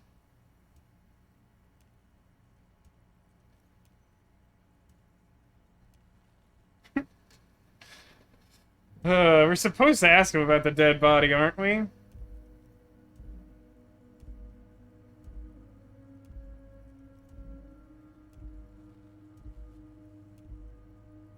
I'm gonna start with 3. Aren't you gonna ask me how I got in? Am I going to ask? Hell, Harry. You spin-kicked my strongest man in the face. I saw it from my window. True, that's true. Would you ask a man like that how he got into your container yard?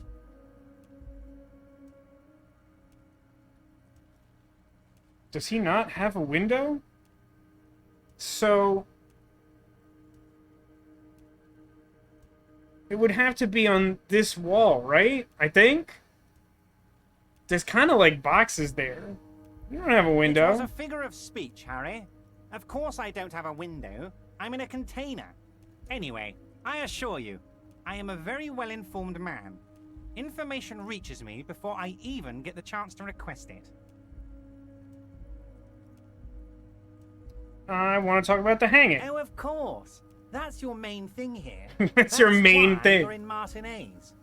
I know everything that goes on around here, and I would love to discuss it with you. Is that just like a thing that's gonna keep happening? Is that we just refer to like the main story as like my main thing? I mean, it's no secret that the lynching is connected to the strike. So much to talk about. Honestly, it's been weighing on me so heavily. I understand you need to interview me. Say nothing has worked well for me so far. But there's a thing that's been keeping me up at night. I want to talk about the hanging. I mean, if we could just calmly talk, exchange information, we could blow this thing wide open. Yes, that sounds good. Let's do that. But I can't think straight with this thing weighing on me. You're police officers, aren't you? I have a crazy idea. You guys are basically door-opening machines, incredibly talented at opening doors. Okay, let me be clear about something. A parade of super racist characters, not particularly fun or interesting villains. Weird sociopath who lives in a chair and is like quasi-omniscient, but like is nice to a comical extent, despite having clearly like evil intentions. Extremely good villain. I do generally like just randomly turning to Kim and asking him to verify random unprovable facts. But I feel like it's in my like vigilante nature to just, yeah, I mean, I kicked my way in here. I'm a door opening machine. And I'm sure you're going to open this one with flying colors, Harry. This really is very simple, and there's nothing shady about it. I also like how he swivels in his chair letters. Also, hi, how you doing? I ended up having a crazy busy morning. I'm sad to have missed out on your stream earlier. How are you liking the new Magic set? I haven't played any myself because my life is a dumpster fire, but it seems pretty good. Does this jiggling ooze think he's going to use you? He's got another thing coming. Play his game, son, with your eyes peeled. He's going to slip up, and when he does, you're going to come out on top. Physical instrument's gonna chime in like a whole lot, huh? We have like a lot of points in it now.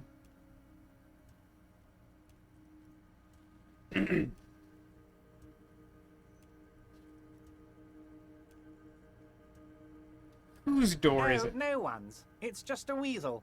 A weasel lives there. Nothing for you to worry about. What do you mean by a weasel? Weasels don't usually have doors. Unless they're oozles. In the company of heffalumps. A loud blabbering weasel. When weasels feel no one is watching, they start acting foolishly.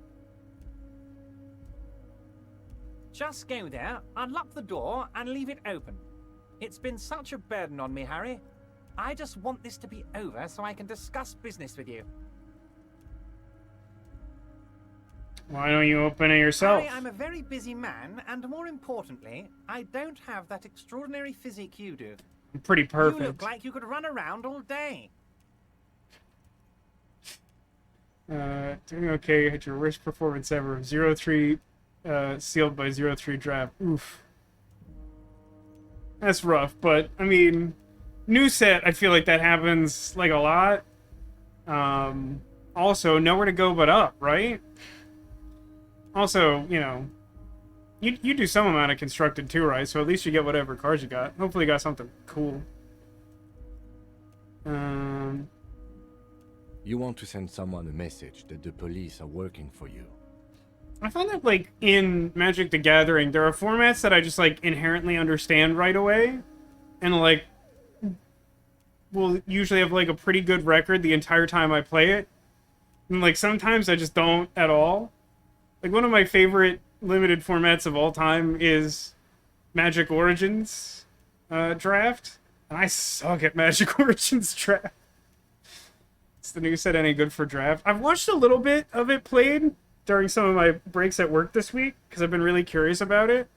And it looks really interesting. It has, like, a special, like, I forget exactly how they call it, but there's, like, a bonus sheet that they, like, I think every draft pack has a card from. And they're, like, legends from throughout the history of the multiverse. And, like, some of them are, like, really big splashy cards, in addition to the set's very big splashy cards. So, like, I've heard people compare it to, like, Cube in a favorable way, if you're familiar with Cube Draft. Yeah, and it has the battles, which are, like, a whole new card type. I haven't seen as much happen with those, but, like, they seem pretty interesting. Like, they do a thing, and then if the game goes, like, medium long, they tend to provide you good resources, and if the game goes super long, you probably want to devote your damage to defeating the opponent, but the balancing act seems like an interesting thing. I repeat, I'm a very, very busy man, Mr. Kisturagi, and therefore I must occasionally enlist outside help. So what will it be, Harry? I bet you don't even know anything about the hanging. Harry, my dear friend, I am what people call a local bigwig. I know everything that goes on in Martinez.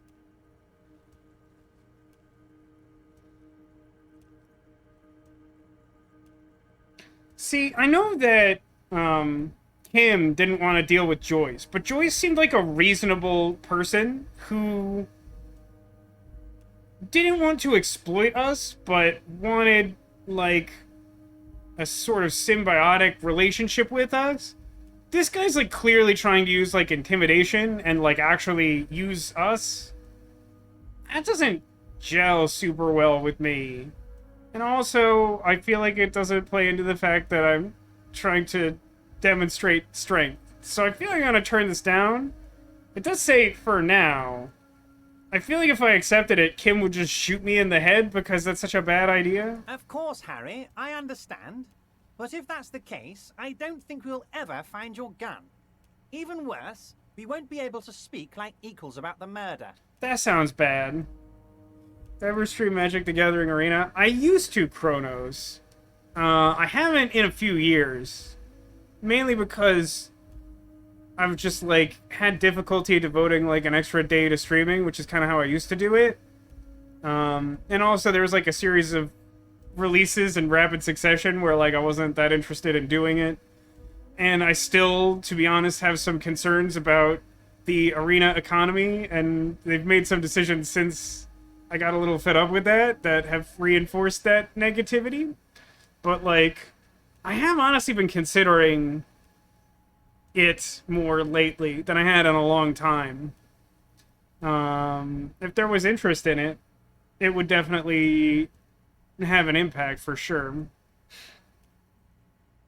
Was sealed and draft focused on red-blue Spellslinger, the third color splash. That's kind of tough. I'm always skeptical of Convoke, and like Convoke in red-blue seems really weird to me.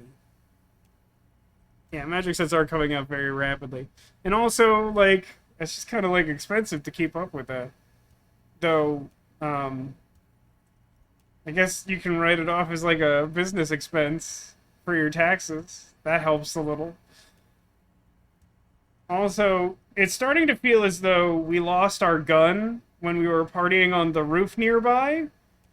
And that's why he has it and is able to threaten us like this, which, like, that doesn't seem great. Perhaps this was just bad timing for you.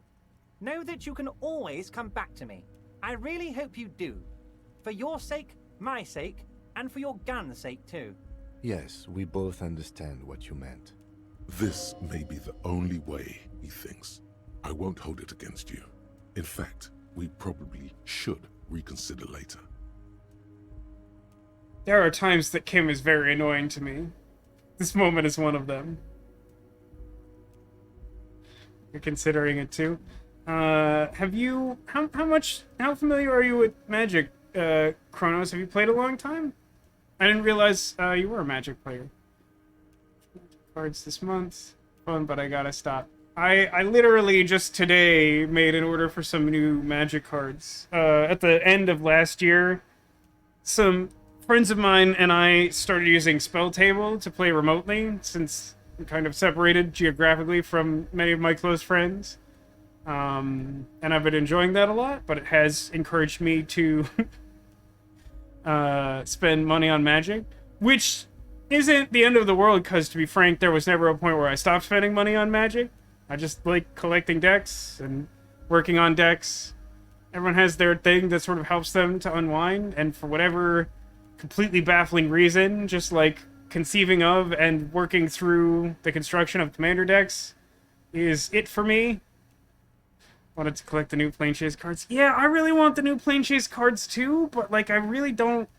I'm not excited about like almost any of those decks, and I was hoping that once the set release date came around that there might be a way to buy just like a collection of the new cards and dice in a single thing without having to buy all the decks. Yeah, like I do enjoy playing Magic quite a lot, but like I might go so far as to say building the deck is more fun. It's close. I agree, letters. Yeah, the Knight deck is the most interesting one to me, I think, as well. Really only, like, limited in Magic. Played a bit growing up. Didn't play until Kaldheim. And, New Capenna's the mobster one. Can't play formats like Cube because you don't know the synergies. Yeah, Cube is kind of tough to get into initially. But, like... I honestly don't know how, like, a normal person goes about learning what all the Magic cards do. I've been playing the game for long enough, and, like, that's the most active part of my brain, is the one that memorizes things that Magic cards do, so I just, like, know what a really, really stupidly high percentage of all Magic cards do. But, like, in theory, like, Cube can be a lot of fun. I've been trying to, for like a long time, I've been trying to build my own cube that's based on flavor rather than just like doing the most powerful stuff. Most people like their cube to have like just like the most powerful limited synergies possible. And like to me, it's more interesting to like make a limited environment that sort of reflects what you like about cube. What is cube? Reasonable question. Let's go to Big Vasco for a second because we're just on a tangent here. So cube is a concept where Demolition, I think you were around in the days where I was streaming Arena, but for the benefit of anyone watching this who maybe doesn't know, there's a way to play Magic the Gathering called Limited, which in traditional sense, you get like some sealed products, some like booster packs that have, you don't know what's in them. Just like a collection of cards from typically some thematically joined set. Like they have similar card mechanics in similar colors, which are, you know, how you build your deck is choosing a selection of colors that make up all Magic cards. So you get like a pack, it's randomized, you don't know what's in it, and you like open that up, and depending on if you're doing draft, you take like one card and then pass it along. Meanwhile, you're past another one and take the card that works best from that, and so on until you've made a deck trying to choose the best card from every randomized group of cards you find. Or sometimes you just open up a bunch of packs at once, choose what works best together out of all those packs you open, and make a deck that way. Those are like the traditionally most common ways to play limited Magic, as opposed to a Magic format where you would make your own deck and know what was in it in advance, and your opponent does the same thing, and you just see whose deck is more powerful or who's more strategic, etc. So Cube is another way to play limited. Instead of using booster packs, you make your own collection of cards that maybe they have certain synergies together, maybe you just like all the art in them, maybe they all have funny names. Like, you can build it any way you want. The thing that I've wanted to do for a long time that's really difficult because it turns out that they don't actually design Magic cards to fill the gaps in the flavored themes that I want to make my cube around. But like the thing I've been trying to do is like make it so that like every color pair has like a theme, like a non-mechanical theme. Yeah, cube is basically like a design your own draft. Like whoever makes the cube designs what the experience of drafting that like set is like. Normally a set is something that the company that makes Magic is like, this is what the set is. It contains these cards. They have like certain mechanics in them. But like when you make your own cube, you decide what that's like. So like if you really like Infect, which isn't necessarily a super popular mechanic, you could go ham and make like a whole Infect themed cube. Or you could decide that like you're really big into artifacts and find the things that all the various colors do that interact with artifacts. There's like almost no limit to the ways that you can do it. But like basically you make a collection of cards that do something that you want or like, and then you sort of shuffle all that up and distribute like packs that are just made of like 15 random cards to simulate draft booster packs. And then you pass those around as if they were like a sealed pack you bought out of a booster box. So that's how Cube works. I was really excited because I noticed that the new set has a new devil card in it, and like one of the themes of my cube had to do with that, and I was like, yes, it has been really difficult to fill that part of the cube. But like, yeah, my flavor cube that I've been working on, every card in the cube has to have flavor text, is my own personal rule. It's not a cube that's based on having the best flavor text, but I think it creates a certain cap to the power level of how strong the cards can be. They can't just have like infinite abilities on them. And also it will help to sort of explain how all the cards fit into the various flavors. And then, like I said, all the color pairs, they have like mechanical overlap, but then they also have to have flavor overlap. So having all of that going together, it's been a really long, slow process of me putting together a cube. I did at one point have a version of a cube that had been put together for like all the important legendary characters in the story and like representing the different planes that the story took place on, it became extremely untenable because they changed the way that they were releasing cards. So I kind of gave up on that and started working towards this new one. I have seen Yargle and Multani. It's extremely good. For those who aren't familiar with it, Yargle and Multani is like an 18-6 with no abilities. And its flavor text is something like, if you had told me I'd work with a swamp monster like you, Yargle, I'd never have believed it. But my daughter convinced me of the power of teamwork. Responds Yargle. How do I feel about Yugi and his last pathetic card? Alcadius, Yugi has no pathetic cards, Kaiba. Alright, let me play the game, unless we just want to talk card games all day. Because you can easily derail me by just talking about card games in chat. I fall for it all the time. I'm actually, I don't know where I'd fit it in my streaming schedule. I have been watching someone play this game called Wild Frost, which is like another deck-building roguelike that works a lot different than most that I've seen. That's kind of interesting.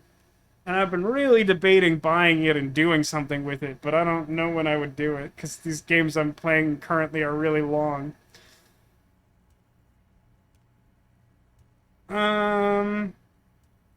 Okay, here's my strategy for going through the rest of this conversation. He's already threatened me about the gun. That's fine. I want to bring up the gun and then have him threaten me again, and then I'm going to counter-threaten him by talking about the drug trade. I don't expect that to do anything, but I like the path that suggests, logically speaking. Yes, your lost gun. My best men are on it. His They're top turning men. every stone, searching every playground, asking kids, grandmas, everyone. Thank you for the clip, Arcadius. Your gun will be found, Harry. Let me assure you of that. It's just Wink. a matter of time and effort. Incidentally, that is a paraphrase, but I think we can... I think anyone familiar with it can agree that is the gist of the card. It's extremely popular and good. I also really like the art on the... They reprinted Yargle by himself, who's just, like, also, like, a big creature with no abilities. He's a frog spirit. Like, he's one of the, like, multiverse legends in the set, and I really like the new art that they put on him. The only way to find it seems to be working with him. He might even be holding your gun hostage.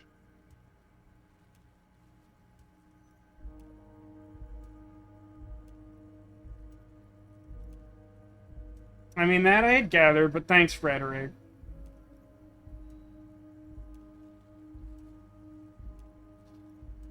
I want to say 3 and mean it, but obviously I can't and don't. I want to say 2, but I also know I don't mean that. Harry, I was only trying to be tactful. A lost gun is a dangerous thing. I can't have it around in my neighborhood. Sure. Kids could be playing gun roulette with it as we speak. Teenage gangs could be arming themselves. Get a hold of yourself, Harry. What? How did that complete the task track down my gun? Had he not already sufficiently implicated himself in having knowledge of the gun? It's not like I know where it is. And he's already mentioned, like, kids playing with my gun, like, 6 times. He keeps talking about how the bones are their money, you know? I don't know why I keep making jokes from, I think you should leave, because I'm pretty sure literally no one who watches my stream understands them. But they're funny to me. I don't know why I got points for that, but I did get another skill I point. assure you, we are working on locating the missing sidearm as well. The lieutenant is concerned about the lost gun and feels that the fact you haven't prioritized looking for it is unfortunate, if inevitable, and doesn't put the RCM in a good light. Excellent, Mr. Kisturagi. That's excellent news. Looks like we have a friendly gun-finding competition on our hands. I don't feel like that should be a competition. I can't stress enough that I don't want there to be a competition about finding this gun.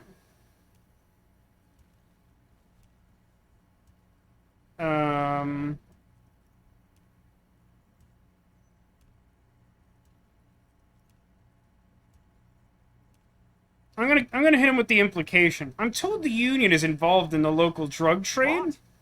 Harry, how could you say that to me? You know I appreciate a joke as much as any Johnny Fat Guy, but I can't take slander. Are you actually investigating this?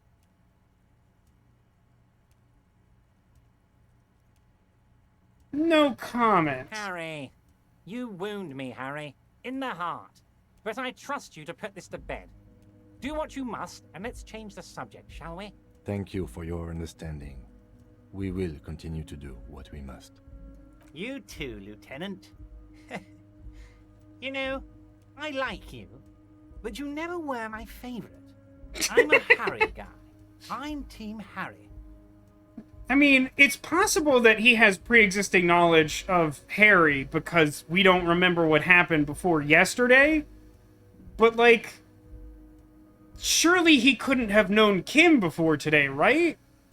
This seems like an odd comment. None taken. Did we have anything else to do here, Harry? I'm now curious what one does, but I'm gonna leave that alone for now. I'm considering that door you had A mentioned. fantastic change of heart, Harry. Go talk to Manana down by the gates. He'll brief you and give you the key. Just open one little door. You don't need to go in or anything. I just want that weasel to come home and see the unlocked door. That's it. Anything else we should discuss? I'm pretty sure that's not correct. I'm gonna ask him about Mr. Dubois like last, because that'll be the most confusing.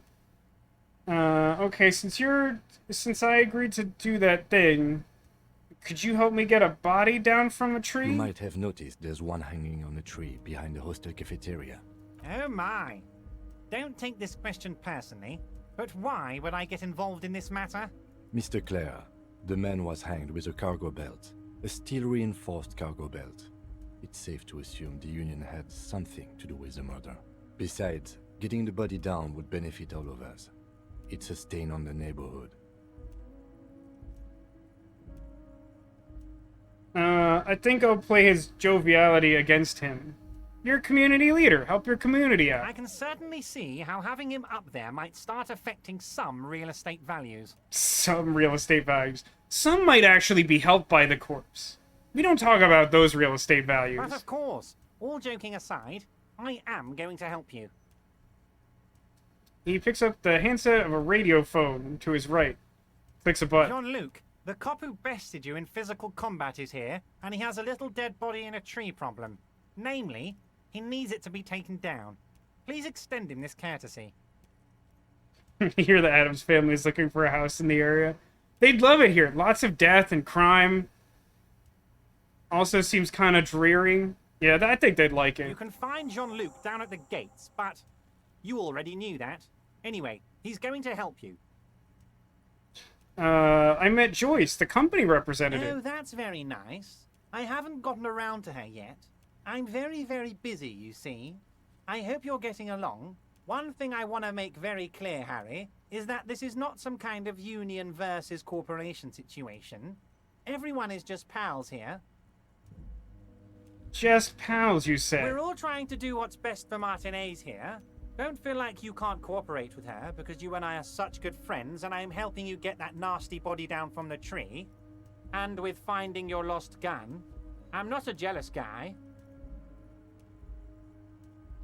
Really such good friends, or are we such good friends in the sense that I normally say it in a deeply sarcastic fashion?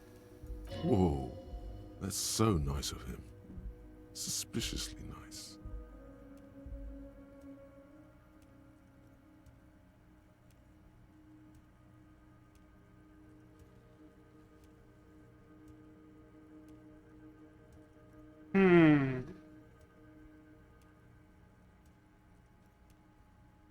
Guess I kind of want to ask most or all of these. You sure about that? I'm just a nice guy, Harry. Just I an wouldn't be innocent where I guy. am now if I wasn't nice. Politics is all about emotions, and I want you to have positive emotions when you think of me. Okay then, positive emotions it is. You like positive emotions. Do I? Hey, what happened to the last guy? What do you mean, Harry? Nothing. I let him go. You made concessions for the company in previous negotiations. Why would you let an ally like that go? He's an old man, Harry. I wanted him to spend more time with his family. God knows how long he's got left.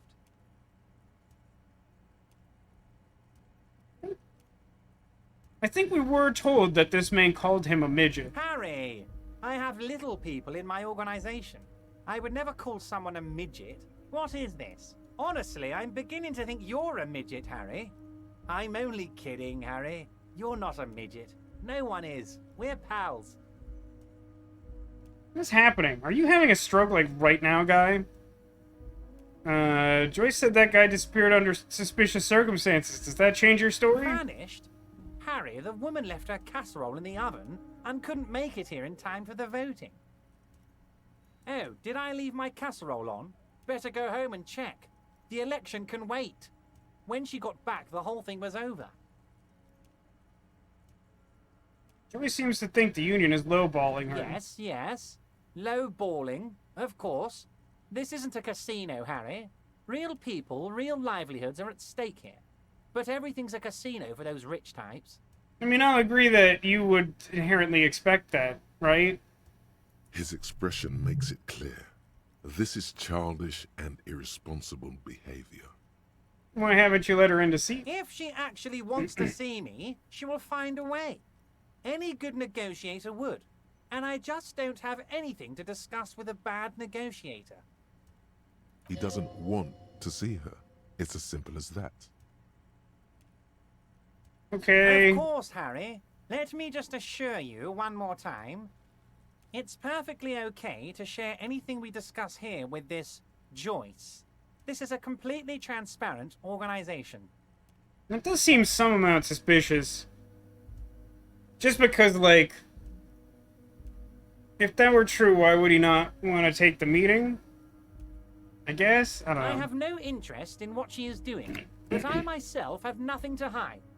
Your business is your business, and I respect your privacy. Just remember, none of this is secret.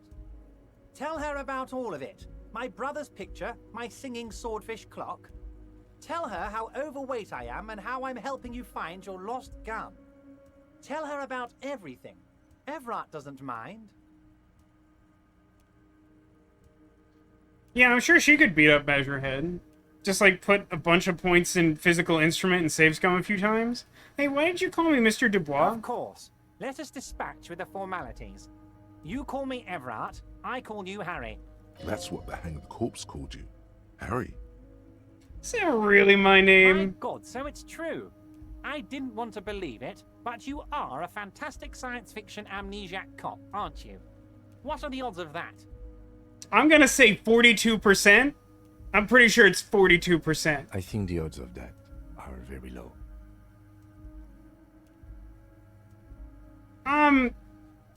Totally good. So good to hear that, Harry. Apparently my sources were wrong. However, if you did have a spot of memory trouble, I could help you out. With my big fat folder. It's just a brown folder. You can't make out what's written on it. Are you trying to tell me you've gotten hold of some of our documents? Mr. Kisturagi, would you mind? Me and Harry are talking about his lost identity right now. Uh-oh. Asking too many questions will make you look weak. You should maybe focus on the folder.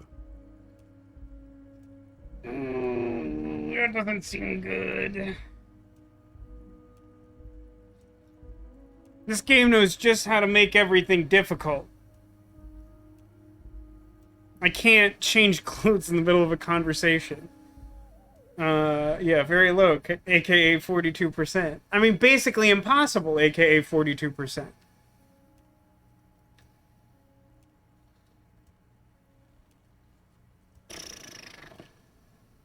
Drama. I think this is the first drama check I've encountered. So I guess the implication is that, like, I would convince him that I already know what's in it or something. Yeah, right, Neko? I totally agree. Changing clothes in the middle of a conversation is, like, definitely a power play, and I feel like it would definitely work on this guy.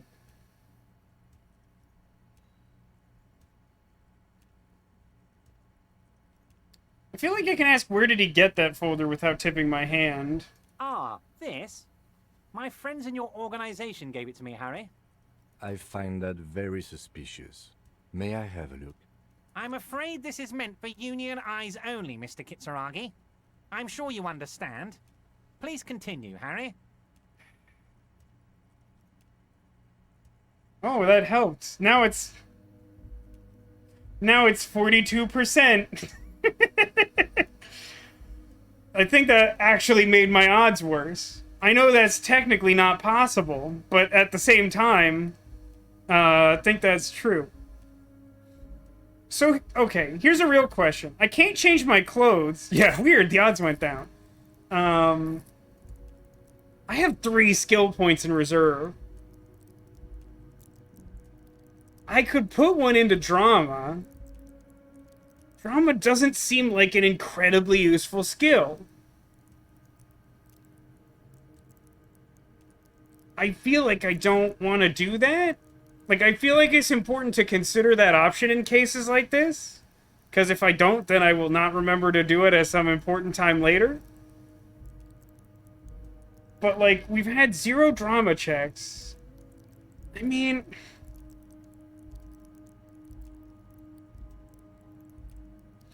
I kind of like having some drama skill as part of this character build, to be honest. Yeah, people might lie more later when things start getting more interwoven. That's a fair observation. Yeah, no, I agree. I do think that drama works with suggestion, which is part of why I want to do it, even though I'm not convinced it's actually good. I don't know, I kind of want to do it. I have 3 points backed up, and chat doesn't seem to think it's an overtly terrible idea.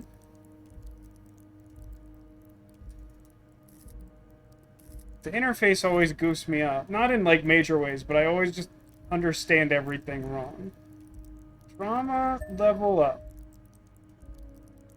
Except 58%. Yeah, anything that's not 42% is inherently better than 42%. I think even 3% is better than 42%. No whammies. As you look at the folder, Everard covers it with his hand and pets it. He's hiding it from you because it's not a real RCM folder. It's just another one of those brown folders you saw in the file cabinet.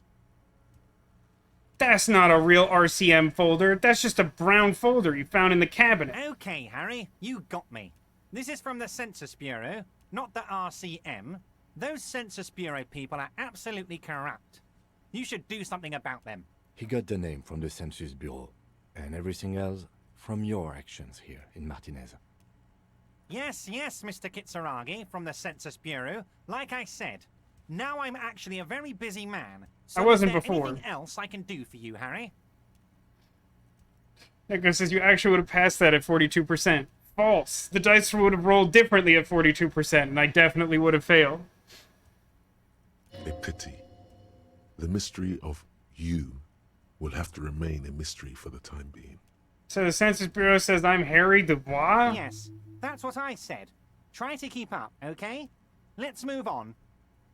Alright, I'm gonna leave now. Wait. You need this to get in and out through the gate.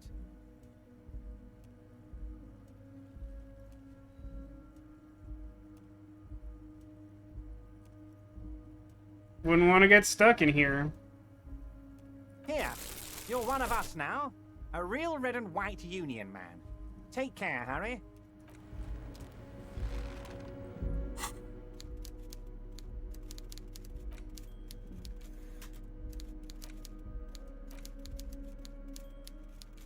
Yeah, those are still showing up as new.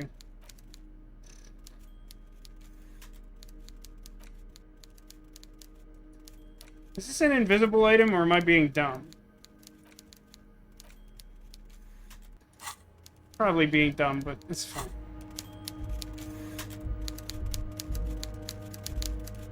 I can't walk out this way, right? It feels like I should be able to. I don't know where I would expect it to take me.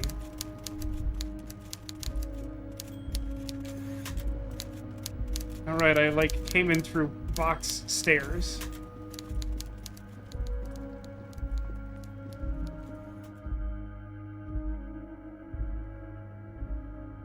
Hey, look at all these skill checks we passed today. Ah, it's all bright out now. Ugh. Lost my bearings in this bizarre architecture again.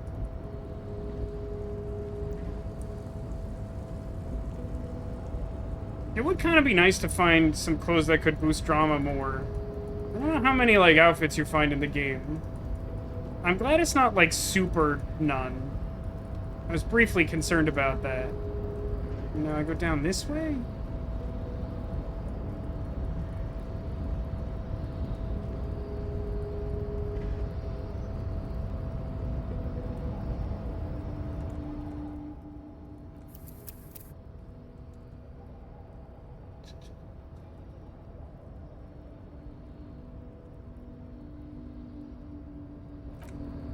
Save after that extremely long meeting, relatively speaking. I think we spent, like, basically an hour of real time in that meeting. Close to it. Accounting for, the rant about what it means to have a Magic the Gathering cube. I do need to take another look at my list now that there's, like, a new devil with a sacrifice ability. It's very exciting to me. Whee! Our door's here. So, I think the next thing to do is...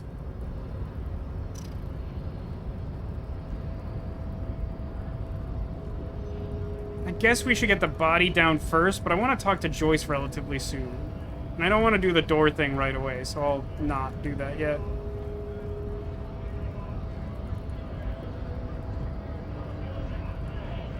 Where was I supposed to meet that guy? In the yard where the body is? I said the courtyard, but like that could mean anything in this game, frankly. I don't understand how any of the geography works. Any of it at all.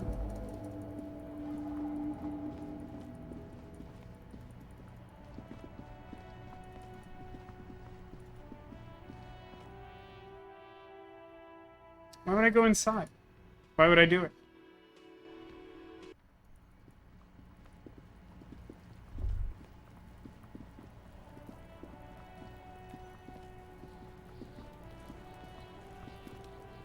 Oh, he's not here. Is he up where I fought him? I thought he was instructed to go somewhere. Chat quickly. On a scale of 1 to 10, how dumb am I being? While we're here... Now it's turning into a kind of a snow limbo, man. What's on your mind? I can conceptualize him. Oh, so I can redo the check because I didn't force him to out the lady driver. Yeah, I would like to try to empathize with him. In his eyes, an unfamiliar longing. Flecks of brown and gold. Familiar how? It's hard to say.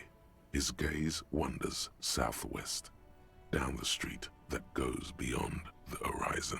The road continues for miles, flowing together with other roads, turning into causeways or bridges, ending suddenly in dead ends, or ramping up or down highways. It forms a crisscross pattern across the land. Where's it lead? Above the Jamrock Quarter, in the form of a raised motorway, and then the never-ending sprawl of Forburg, high above buildings, new and old, the air filled with the rumble of motor engines.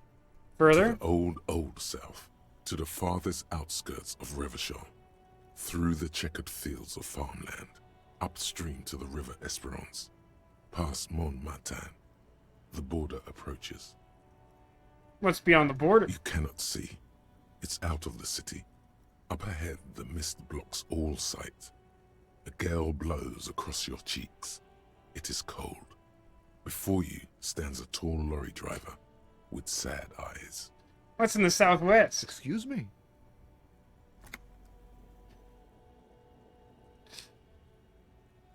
I'm really tempted to say 1.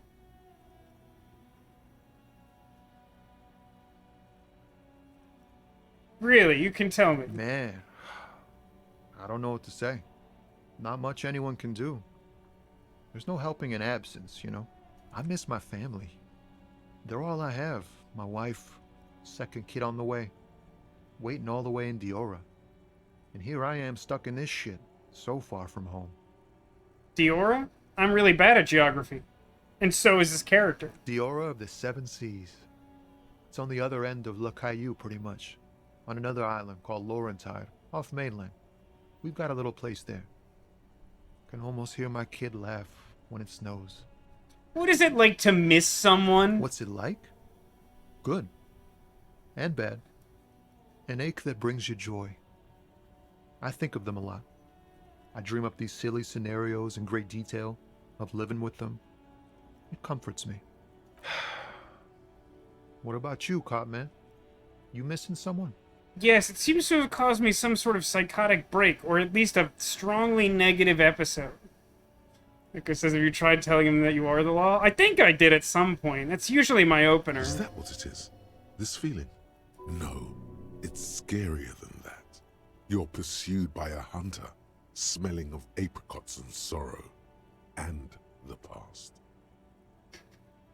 I missed my gun. I lost it.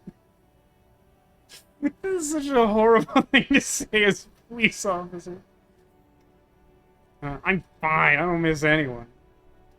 Like I'm a big Tommy Laham man. I feel like I just want to like connect with him on like an emotional level. So I want to give him the earnest answer. I miss someone, but I don't know who it is. I feel for you, my friend. It's bad enough to know who you miss. Missing like that doesn't feel like it has much of an upside. But thanks for this. It's nice to talk to someone, and I know it wasn't easy to ask. I hope you find your way through your own troubles. See, Tommy Laham is great. Love him. Big fan. Now, let me tell him some extremely bad poetry by failing this role. Your best verse? You don't even have a bad verse in here. Just tumbleweed and liquor stains. Wait, no. What are you doing? She broke me, man. She really broke me. That's brutal, man. But you know, time will... No, stop. He's already mortified. Nah, Tommy. These are my rhymes. Bear witness to me. Oh, no, it's very lewd. That's, In the name of God, what are you doing? It's not real, guys. It's not my actual thoughts. It's a poem. Yeah, I get that, and it's cool, but... Okay, I will never be the same. She's always there. Screw this case. Screw everything. Screw everything that you stand for. Total doom. Yeah, I get it. These are your rhymes. They're from your life. Doesn't matter if they're robust, they're honest. So, thanks, man. Yes, and I also thank you for stopping. We have a murder investigation to return to. How about we do that? How do you play this game without an incredible amount of volition? I feel like every third dialogue option does morale damage. And it also hampers my ability to exist in this game. I'm gonna keep making the joke because it's just true. I'm gonna ask this man for money. Huh? Oh. No, I ain't got any money. They don't want to pay for unfinished work. The bosses, man.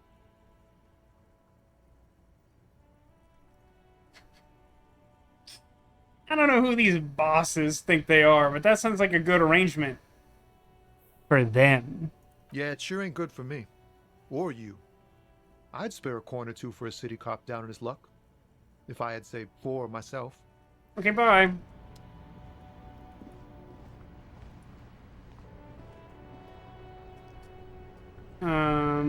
Right, I gotta find...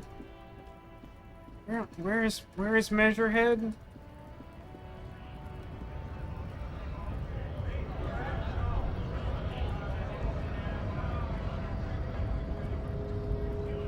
I guess I could...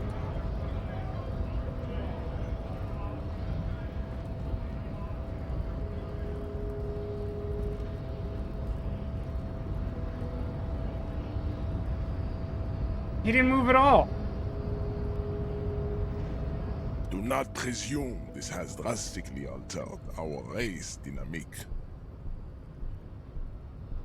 It was just something I had to do, because I am the law. Our personal dynamic has changed.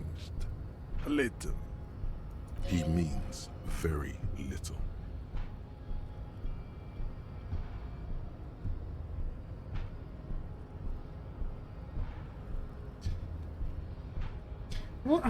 Why do I have this racist mug?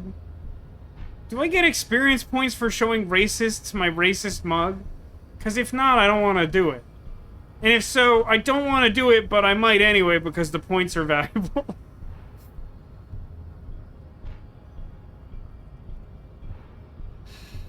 Echo says, something you'll never do because of your hatred for electrochemistry is that drugs and alcohol give temporary changes to your stats. That's interesting. That does sound like not the way I probably want to play the game. Their greeting sign. I guess it would be.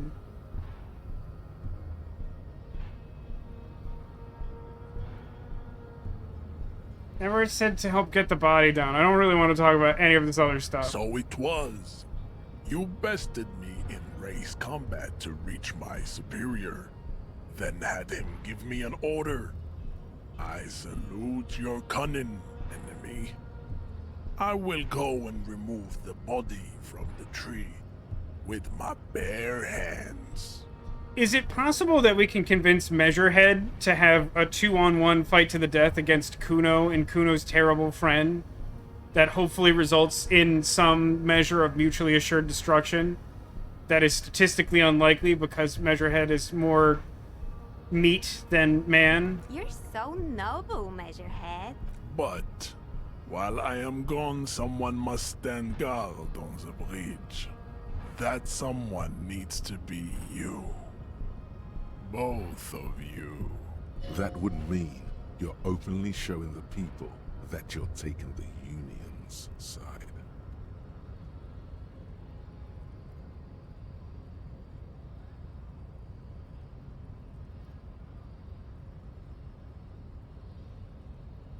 That sounds bad. Wait, that means showing everyone we're taking orders from the Union. Yes.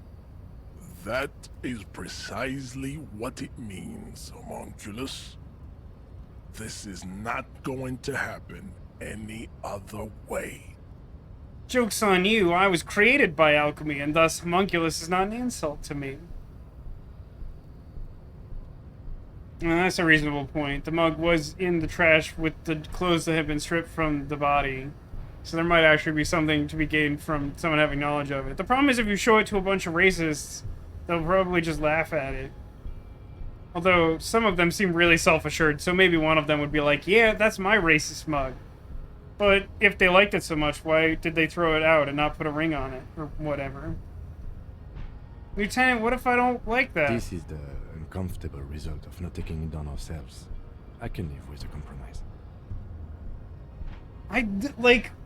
Why is it so hard for me to understand Kim? He should be really straightforward, considering that he is all about discipline and duty. I feel like I should have a much easier time anticipating his reaction to things. Listen to your little friend. He is wise in his childlike way. Alright, whatever. If Kim doesn't care, I can't be bothered enough to care. I just want to get the corpse out of the tree. To my heroic help. No, stop saying racist things. Babe, see that they stay here the whole time. Right, Kronos? That's not just me? Like, it feels weird. Like, I feel like you should have reservations about it. He got so pissy with me about dealing with Joyce, who's, like, one of the most reasonable people that we've encountered so far. And then we, like, go to all this trouble, and he's like, nah, you should probably negotiate with terrorists to get your gun back. And then make a bold public statement that undermines the integrity and position of our organization in front of a large group of hostile people for the sake of this thing. Like, it just feels weird to me.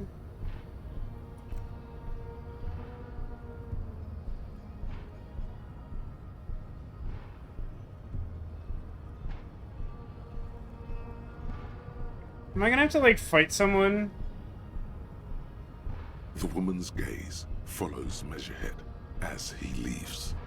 So, you guys are like cops or something? Yeah, we're the law. Cool. I like men with guns and power. I'm Katya, by the way. Hi, Katya. My gun is lost. I think a child is playing with it in a playground. That's what someone's led me to You believe. hear that? That sound. He's breaking something. Yeah, Jean-Luc must be really tearing it up over there. I wish I could see it. I, too, wish I could see it. Look at you! RCM rent-a-cops! Guarding that bridge like Everott's lapdogs! Is this where it's at now? The RCM is for sale! It's not good that this man is yelling. He's very dangerous. Spoken by a mercenary, pretending to be a worker.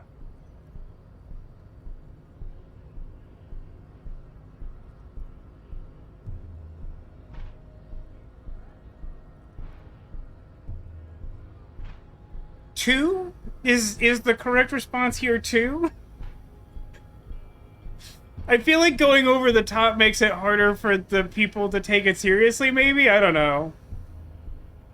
Would a corrupt cop say that he likes corruption so much that he corrupts for breakfast?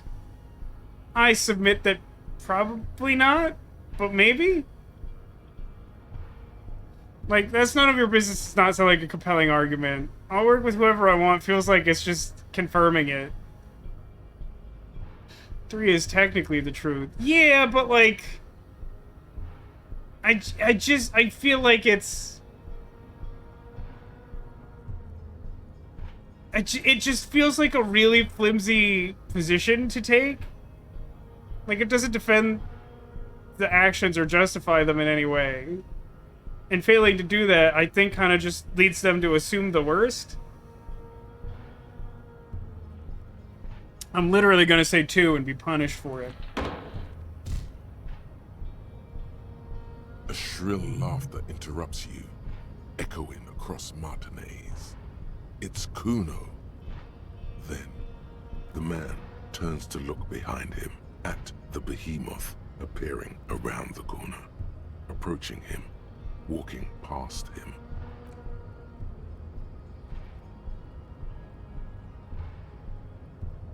What happened?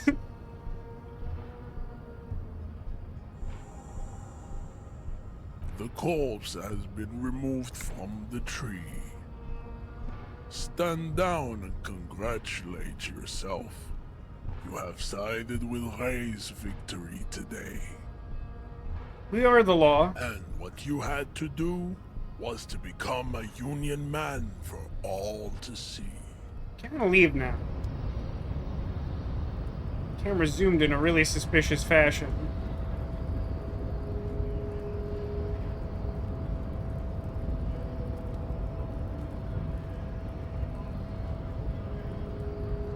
Now, am I gonna die by going downstairs? Maybe I should save.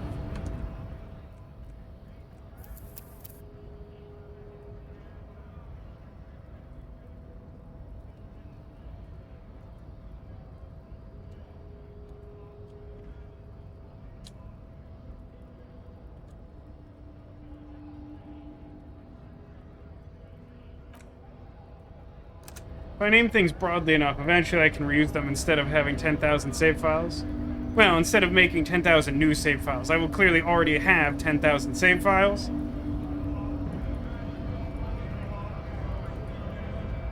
Part of me wants to just, like, talk to that guy right away.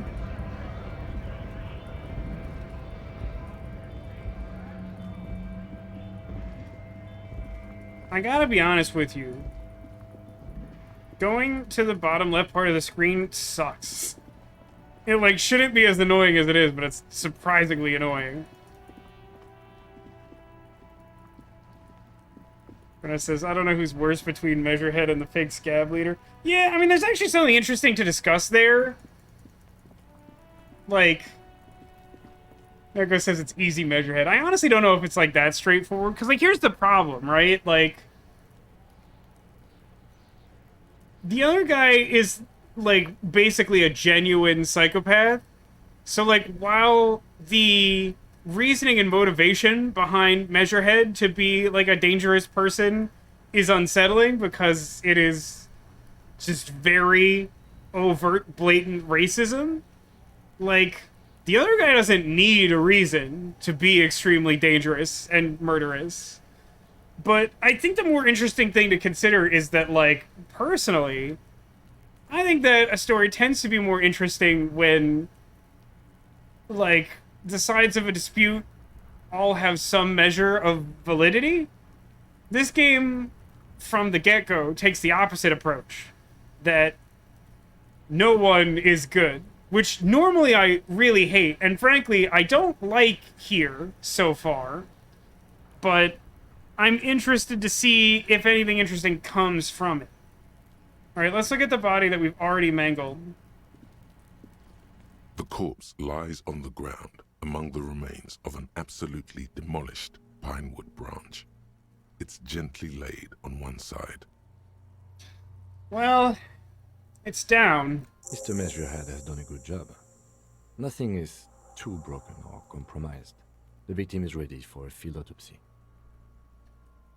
Neko says Kim is good. Kim is not part of the dispute, though. Kim is not...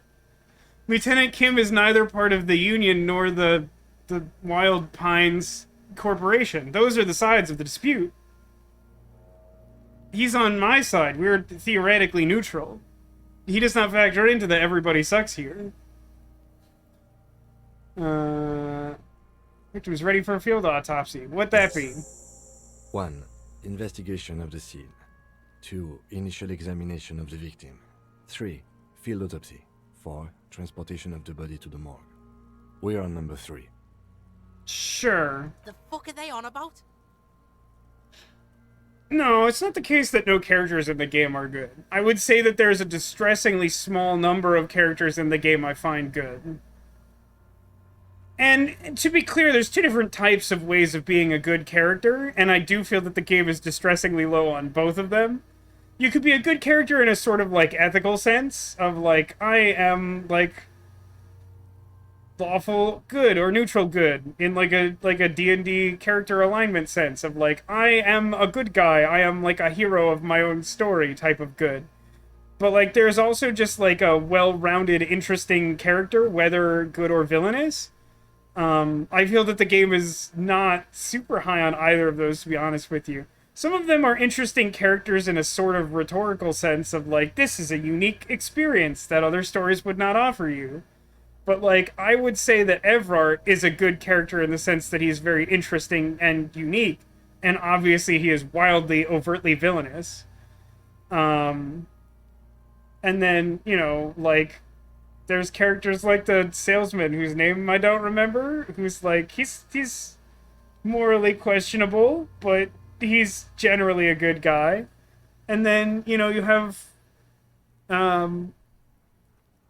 like Tommy Laham, just seems like a real decent guy, who's a little down on his luck. Why are you still talking to me, Kuno? I'll hit you again. If I have another opportunity to hit you, I will save scum beyond your ability to reason. Until I've hit you so hard that you have no ability to reason. Cop's gonna cut his shit up.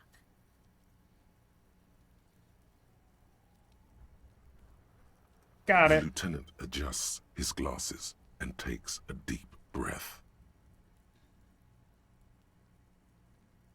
Tell me something, dead man. Shoot, Looney Rooney. Oh, it's just the same stuff from before. Come back later, Corpo. Amuse yourself with my frank manners and my memento mori features. If possible, also, see me in your dream. This is upsetting. I'm wondering if I should take the boots. I'm pretty sure that this is the perhaps sole opportunity to take the boots. Let me read the details of that quest again. I assume that's...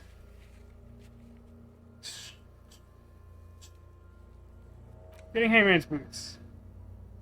In order to succeed, the body has to be down, the autopsy has to be finished, and Kim has to be absent.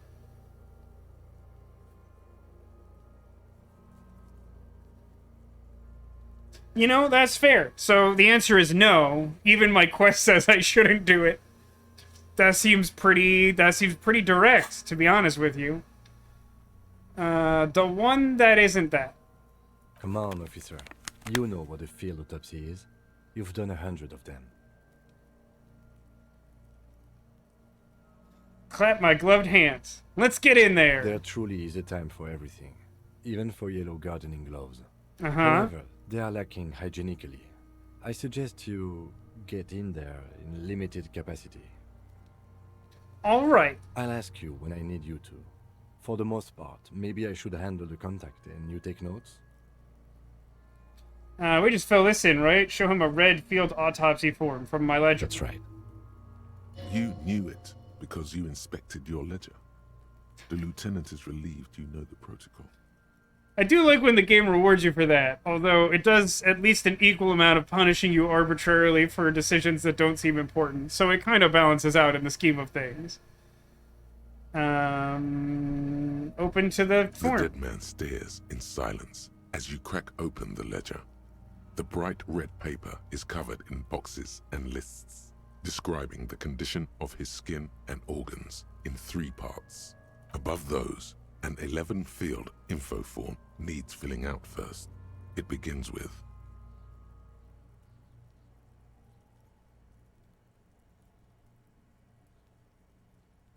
I know it's like kind of against what I've been playing as this character. I like to think that some sort of like subconscious police procedure rote kicks in the second I start filling out the form and I actually take it seriously.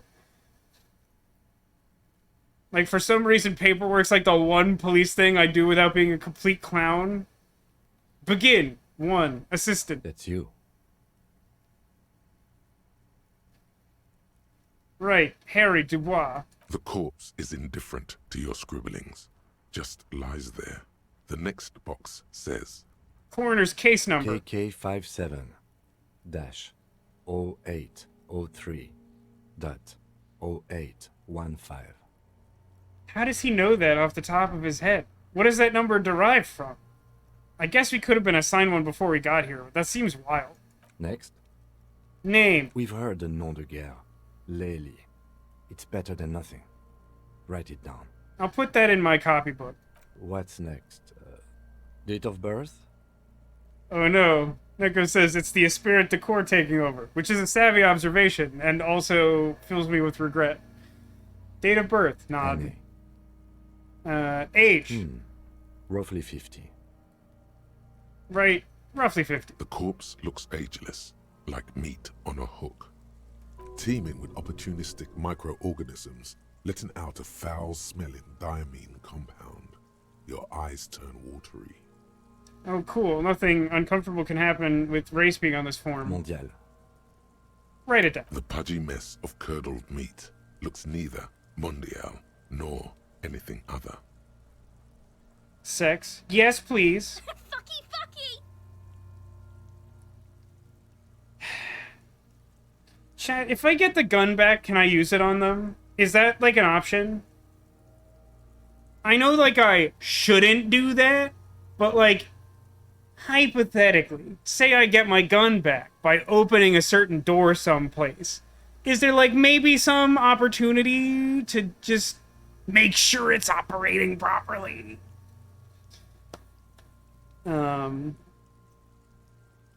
Yeah. I like to think so. Male. Pigs can have sex? Definitely not writing any of the garbage. Nor does he look male, with his pregnant belly and indistinguishable face. You know, that's a good point, Nego. That is on me. There was a moment where I could have shot the child. I didn't have quite as clear a picture of the world yet. Probably shouldn't do it, but maybe there's still a way. Date of death. We're still going with March 4th, 51. Write that down. What else? 9. Body identified by is non-applicable. Right. 10. Case number is the same as the coroner's case. No, that's why he knows the number. That's fair. KK57 0503 0815 listens, motionless, with the cargo belt still around his neck. Only one box remains. Nico says Kuno S is worse than Kuno. Yeah, I think that is true, which is horrifying because Kuno is extremely bad. Evidence of treatment. None. At least not after the initial examination. A strange word. Treatment. I assume the treatment in this case would refer to some known or visible attempt to keep the person from dying. I don't immediately think I have any evidence of that, so I'm just gonna go with him on that. A silent nod. The lieutenant places his gloved hand on the corpse's chest, as if in preparation. Has anyone else seen this thing making the rounds on Twitter? I've seen a few people retweet it now. It's a video from an American television show. I think there's a few spin-offs now, so I'm not sure precisely which one. But there's just a show called 911, and it's like a police procedural thing. And, like, apparently there's some episode of that show where they find a corpse that's completely frozen solid, but for some reason is, like, inside a building. So, based on the clip I've seen, I have no idea why that would be true. And, like, an EMT, like an emergency medical person, goes to, like, do chest compressions like they're doing CPR, and because the body is frozen, they just, like, compress through the chest and shatter it. And, like, every person's response to seeing it is like, what's happening, and why would that ever happen? Like, how would someone with, like, a passing amount of medical training not notice that the body was not remotely close to being resuscitatable in that fashion? Like, how did we get here? It's distressing and nonsensical to watch. Your central nervous system recognizes this gesture. It's the stations of the breath. Ecclesiastic, religious in nature, a holdout from pre-DeLorean burial rites. It takes him 2 seconds to perform. Then... Is composure the stat that gives me physical health? I'm considering maybe putting a skill point in that sometime soon. I feel like I want a lot of health. Maybe I just max out Volition, though. Maybe that's what I do. Somewhere in Jamrock North, a small wood shed behind Rosencrantz Row, Lieutenant Nick Feuerbach puts his hand to the chest of a small corpse, no larger than a monkey. It's raining outside, light drizzle. There is darkness in the shed. Did someone die because my gun shot them? Elsewhere yet, an obese female sits in a wicker chair, her silhouette bull-like against the window. Outside, Grand Coudon. The day is turning dim for Sergeant Mac Dawson. Hand extended, he approaches, to make sure she is dead more than anything else. The building is tall, 7 stories, What's happening? In solitude. Most of the apartments are unoccupied. This was a suicide. The other, an accident. Hey, guys. Hey, everyone. All the voices in my head. Listen, I'm already struggling with this one murder. I don't need to know what happened in those other cases. I just don't need that information. And so, all across Jamrock, Coal City, GRIH, 42 deceased persons found today. 42 stations of breath. We should start the post-mortem. Turn the page. The corpse cannot feel Kim's hand on his chest. It no longer meaningfully interacts with its surroundings. A thicket of boxes and lists on red copier paper tries to answer why. External examination. Summary. Clothes. The deceased wears armored boots and white briefs. The make of the briefs is Babrodine, I think. Let's see. Turns the body to check the underwear label. See, it's happening. Babrodine, yes. Inexpensive. Size M. Color white. The disappointment is palpable. The red-haired thing was expecting something more lurid. Kuno's is, like, genuinely, like, mentally unstable or something. Like, why would that be your expectation? The boots are ceramic. Vitreous enamel. They are fused to his skin from blood flowing downward post-mortem. Removal of the boots is left for processing. It would be clever of you to omit the boots altogether, sire. If you are to keep them for Oh, yourself, crap. as you ought to, you have deserved them more than anyone else. It amuses me that Drama has referred to me as sire. Also, I think this is the first time we've gotten, like, input from Drama, which isn't surprising because our, like, brain score is super bad.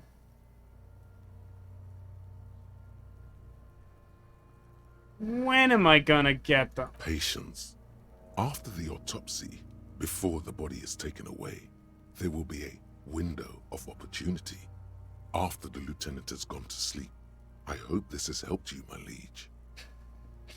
I like Drama. Drama is my friend. So, like... if I get the boots, what could I even do with them? I'm presuming the point is to sell them. I can't imagine that I'd be able to wear them. For, like, many reasons. One, they're full of horrible bodily fluids from this corpse we left in a tree for, like, a week. And, like, two, it would be very apparent to Kim that we stole the boots and he would not approve of it. So we couldn't just, like, keep going around with him. But, like, if I could steal the boots and sell the boots, then I could buy books. Drama does want me to be king of the pirates. This is tough. Does Chad have a strong opinion on this?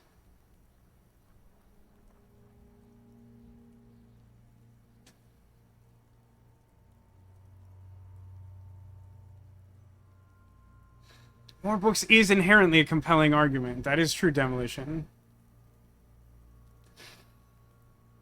They're like sort of high tech, but like I can't wear them. I assume. Like I don't need a real answer on that, but like I'm almost certain I couldn't wear them. Could I even sell them at a pawn shop?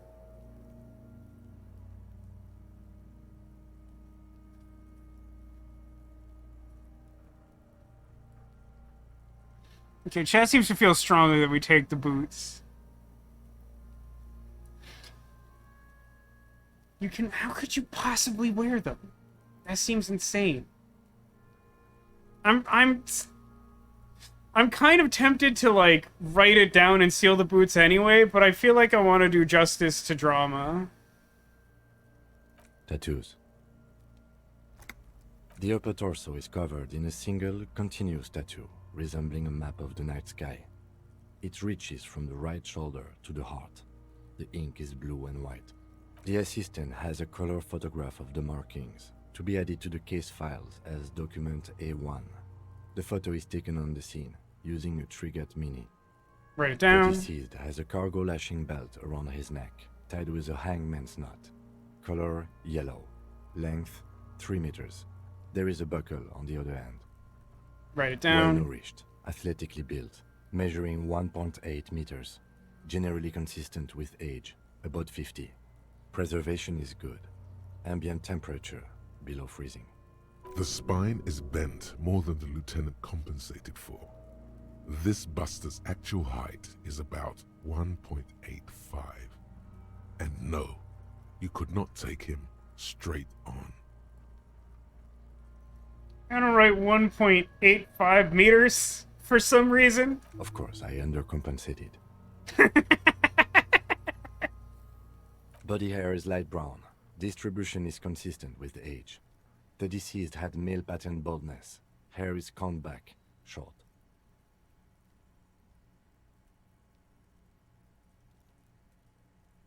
Why would I touch the corpse's hair?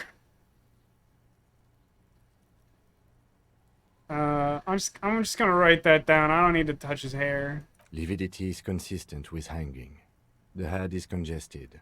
Contusions are present on the head, chest. It's not face. Consistent with stones thrown post-mortem. Low velocity. Fucking low velocity? You think Kuno doesn't know what you're talking about? Velocity was fucking max. Talking shit about Kuno's velocity. In addition, there are bite marks on the face, scalp, and chest. Consistent with predation. I mean, definitely just ignoring Kuno. Ligature mark. Lieutenant produces a small folding knife. With the other hand pulling on the belt, he starts cutting into the polyester. The stench is horrid. After a while, it's obvious the material cannot be cut. Steel wiring. There's too much of it. We need to remove the belt so we can get to the ligature mark. You got just the right tool for that. The chain cutters.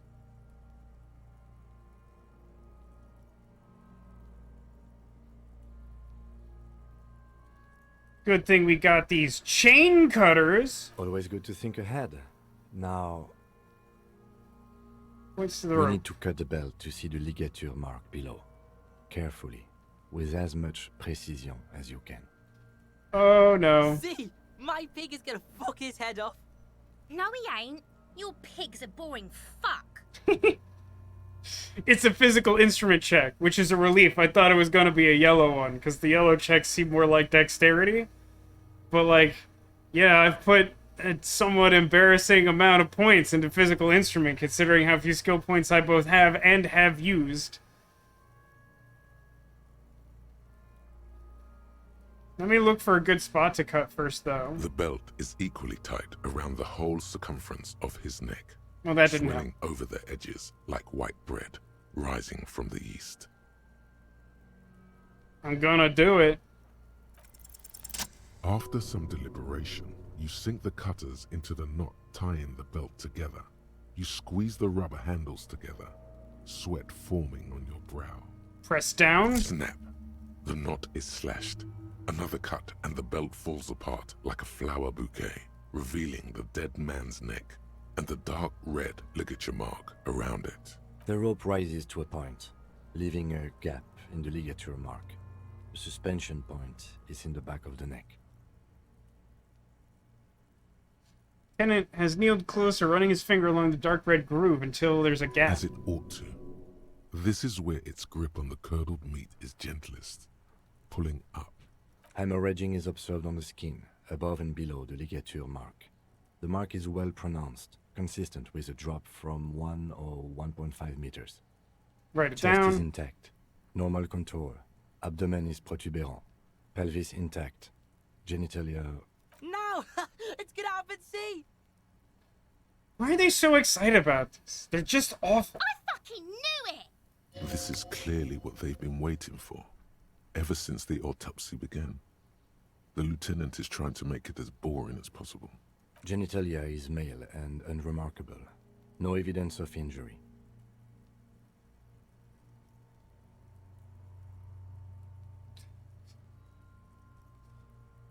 I really don't... I don't want to open the door at all to any more input from Kuno.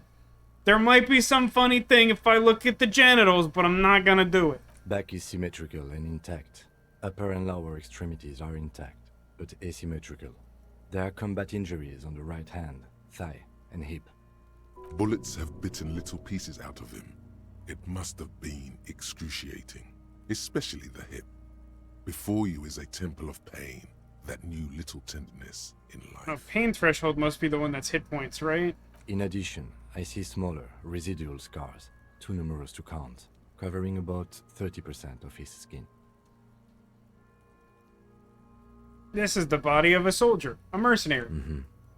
We have a real museum here. Of battles, wars. Write it down. Last item, hands. Takes the man's right hand in his and expects it, then moves to the other hand.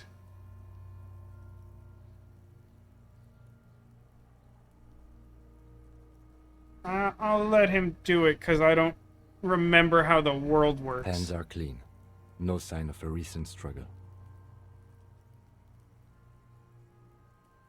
Were we expecting I any? was. Maybe I'm just not seeing them. Honestly, this stench is making it hard for me to think at the moment. Write it down. Ooh. That's all for the external. Well done. What next? Internal examination. Central nervous system. I have nothing. Do you have anything on this man's central nervous system?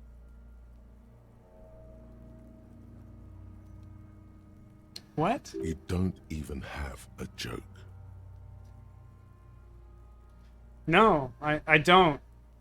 Baffled by the question. Nope, right in it. Musculoskeletal. Purge fluid is coming from the mouth.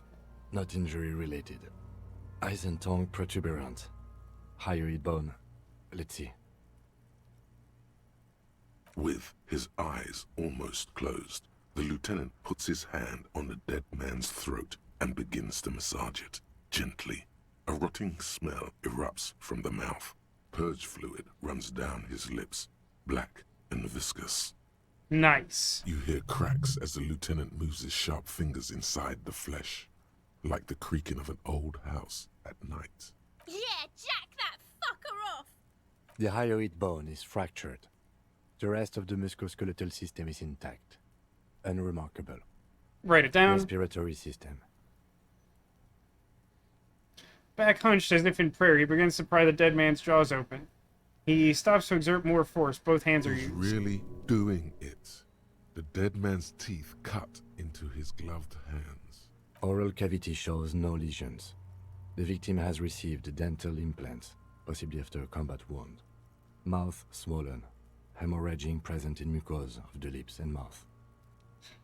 Now, obviously this world is its own fictional construct. This is like a lot of medical examination knowledge for like a detective to have. It's a little surprising. From here, it looks as though the clown-faced man is screaming. The tendons of his jaw are torn apart. Hyoid ripped from the force of the lieutenant's hands. I say never to look a gift horse in the mouth, but I don't recall any conventional wisdom about whether I should or should not look inside a dead man's mouth. No scream, no sigh of relief rises from the darkness inside. It's humid there. Sickly sweet air, unlike anything living. You feel like you're about to throw up again, straight in that mouth of his. Gross. No, you don't. You can keep it in. You can keep anything in. Is there any chance, any reasonable chance at all, that looking further into the void of the dead man's mouth would yield something useful to the investigation that Kim wouldn't catch himself? I feel like there's some chance, but I might, if I had to guess, say it was like 42%.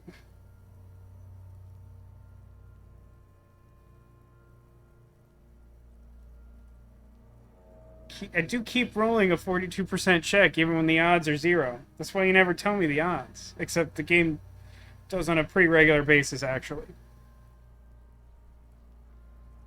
You manage to suppress the contractions trying to enter your stomach. All it takes is concentration. Through it, you see nothing but darkness. More meat and darkness. Hashtag memoir title. There are ancient mysteries down there, Kobo. Ask me later. Hemorrhaging present in mucus.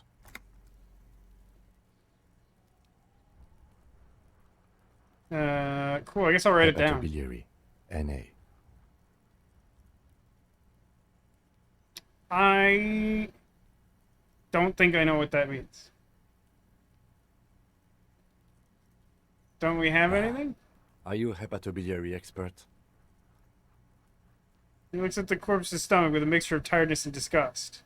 Right in it. Same for toxicology and serology. NA. Yeah, right in it. Cardiovascular. The body exhibits heavy lividity. Blood has gathered in the hands, feet, and neck. Hypostasis is visually consistent with the hanging. Write it down. Gastrointestinal. This is the last field on the list. He looks around at the ground. The pool of feces there. Digested semi-solid food in stomach. Voila. He touches the corpse's bloated lower abdomen briefly. Write it down, omit the voila. That was just for my benefit. I enjoyed it. What's next on the list? Description of injuries. Let's see. We have bite marks, contusions on the head and chest, and a ligature mark encircling the neck. You'll need 3 fields. Leave a 4th one too. What about the injuries we inflicted? Oh, so we inflicted them? Shut up about it. Okay, so there's a spin-stabilized munition from a Kiel A990 muzzleloader lodged in his lung. I don't think we should mention that. Better not to muddy the waters.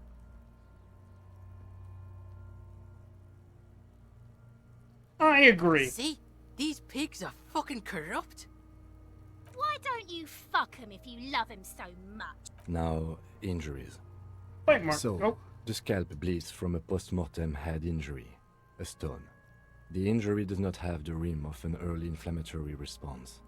The perpetrator on the scene has confessed to causing it post-mortem. At maximum velocity, fucko! Has confessed to causing it at maximum velocity. write it down. Coagulated blood sticks to his scalp and chest, where the countless stones have hit the dead man. Beneath, the description of injury. 2 boxes. Non-fatal post-mortem. Right. Next. Bite mark. Head, chest, and scalp bite mark injuries. Predation by birds has caused damage to the body. Odontologist does not need to be consulted. Write it And down. Your opinion, officer? Non-fatal post-mortem. It's scavengers. Agreed. Next injury? Ligature mark. A dark red abraded ligature mark encircling the neck, with a gap on the nape measuring, let's say, 7 centimeters. The hyoid bone is fractured, the cervical column intact. I see hemorrhaging on the skin, above and below the ligature mark. Depth of the mark, 1 centimeter. No signs of clawing on the neck. Write it Below down. the note, 2 customary boxes wait to be ticked. The man's head jerks to the side. The ring around his neck is visible. What was that about no clawing around the neck? You'd be clawing for your life.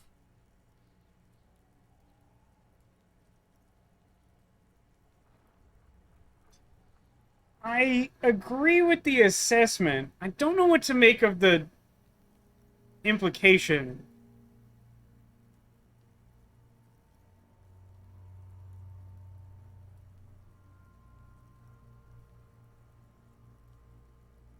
I mean, I can imagine a world in which his hands were bound or he was otherwise restrained until he was dropped from the makeshift noose. If he was alive, you would expect him to be struggling. I'm saying I can imagine a case where that's not true.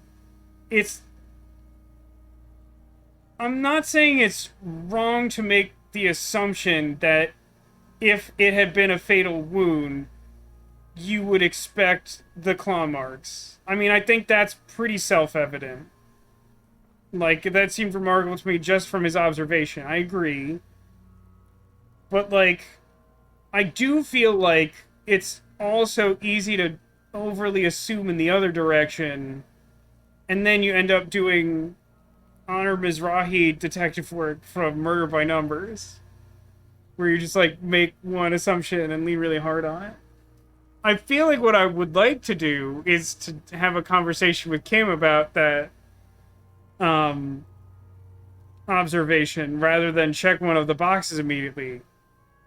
But I think I'm inclined, based on the fact that this was like a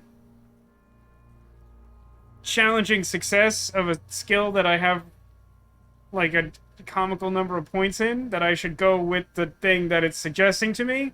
I'm just putting it on the record that, like, I get what it's saying, but I don't think I would immediately mark this and not just, like, have a discussion like a reasonable adult. So it's non-fatal because if it had been fatal, he would have tried to stop it. He is deep in thought, eyes fixed on the bright red ring around the dead man's neck. Why do you say that? I don't think that this is the injury that killed him. Okay. Why don't you think it was fatal? Why didn't he claw at his neck when they hanged him? And why did they not tie his hands? Oh, I guess that's true. We didn't have ligature marks on the hands, right? I mean, they wouldn't necessarily have they wouldn't need to be on his hands for so long that they would necessarily leave marks, but if he was struggling for his life, they probably would regardless. That's a reasonable point, too. I still feel like there might technically be a way to do it, but that's a good point. I guess it's a good thing you kept buffing to beat Measurehead. See, there's good consequences to bad decisions, too. But yeah, I'm actually really liking how our skills have been laid out so far. I feel pretty good about basically all of those decisions. I feel generally pretty good about where we're at in the game so far, to be honest. But yeah, this one. Honestly, I'm not sure there weren't marks on his wrists. That Okay, part that's, got yeah. blurry for me. The stench. But you are right. There should be signs of struggle. Let's Okay, leave the this cause is of what I death want. empty for the time being. This I'm fine with. I don't like that it's sort of implied that I was making a decision there, but that's fine. Let's wrap this up. I pronounce this field autopsy over. Listen, Nego, I have never argued the fact that a failure could lead to success in a roundabout way. My frustration is that at the start of the game, I had an untold number of failures that roadblocked me from accomplishing even minor tasks to give me a remote sense of accomplishment or progression through the game. And to be clear, I like to think that I made my position quite clear, that I did not think that the game was necessarily bad as a result of it, but rather that it is a very frustrating way to start the game. And I maintain that. I feel like this type of thing is great day 2 onward, but like day 1, it's rough to accomplish nothing. It's really rough to just do nothing for most of the first day. It's kind of off-putting as a player for that to be true, when the game sort of presents this as an investigation. It produces a black plastic roll, a body bag. Okay. How did it go? It was an irregular field autopsy. We did not establish cause of death, which is supposed to be the goal of an autopsy. But, personally, I do not see this as a parameter for success. Okay. We were thorough with the list of injuries, too. We described them all in detail. What is there to say? Given the circumstances, it was a professional field autopsy. Oh yeah, well done, Master Detective. Maybe a drink is in order? What now? I need a copy of that autopsy form. Then I will drive him to Faubourg. Rip out a copy of the autopsy For page. processing. Looks at the dead man one more time, then at the slip of red paper in his hand, and then at the corpse again, and he turned into diamonds. He's thinking, did I miss something?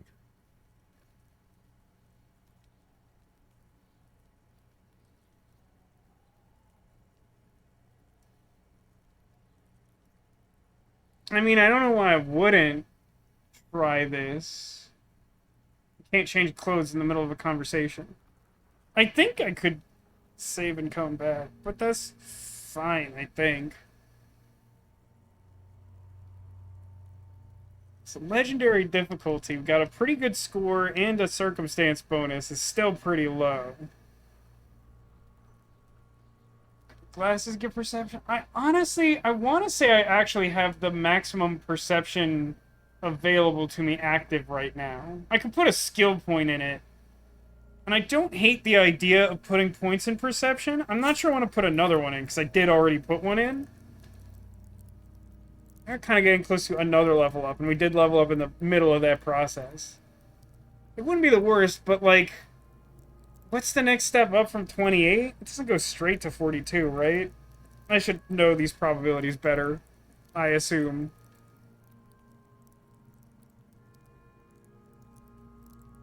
But like, I know the... Doesn't the visor give perception? I think that's the only thing I have that does it. Maybe Everett's +6 glasses would help. Yeah, I think they give a +6 to perception. That's like a pretty good number. I'm just gonna try it. You run your hands over the victim's cold body. his limbs, his torso with its swollen organs. Maybe you should be more thorough.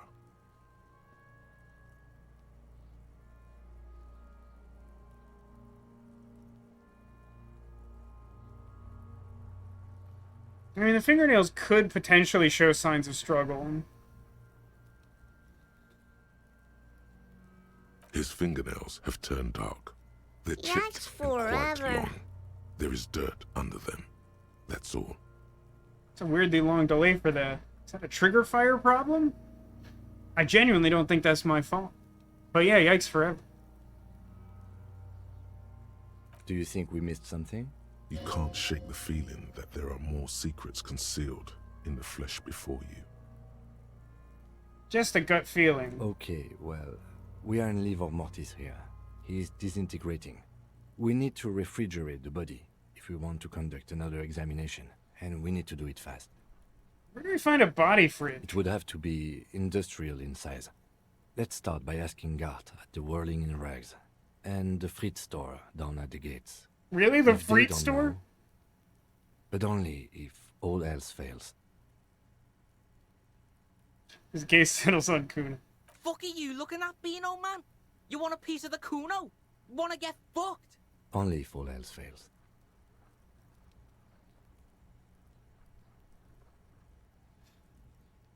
If I take another look at the body and I put a skill point in perception, I can probably take another crack at that check. It's still not very likely. It's tempting, though. I feel like getting information from the autopsy is, like, pretty valuable. I mean, it's not a very good chance, but, like, perception doesn't feel like a bad skill to have bonus points in. Now, a thing to consider is that if we do that, we do hit the current skill cap for perception, which means we wouldn't ever be able to put another point into perception to reset a white check if we needed to, which is a little concerning. But it also would mean that anytime I have a future perception check, I'd have an inherently better shot at passing it the first time I tried it.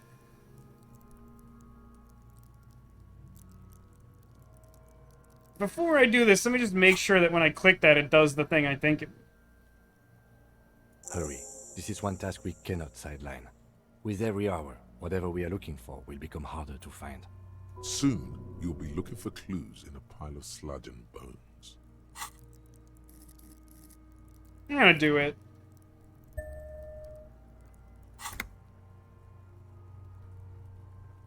Jump straight to 42.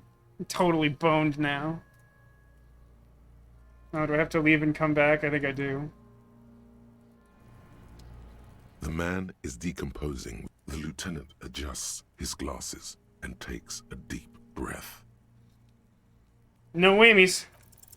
You really ought to wait until the cadaver is refrigerated. Digging around in this mess now is proving hopelessly difficult.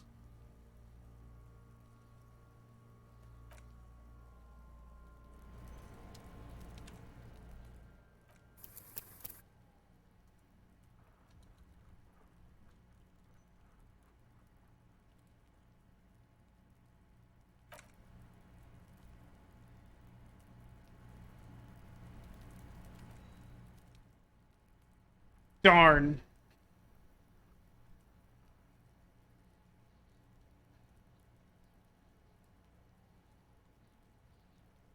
Oh, darn.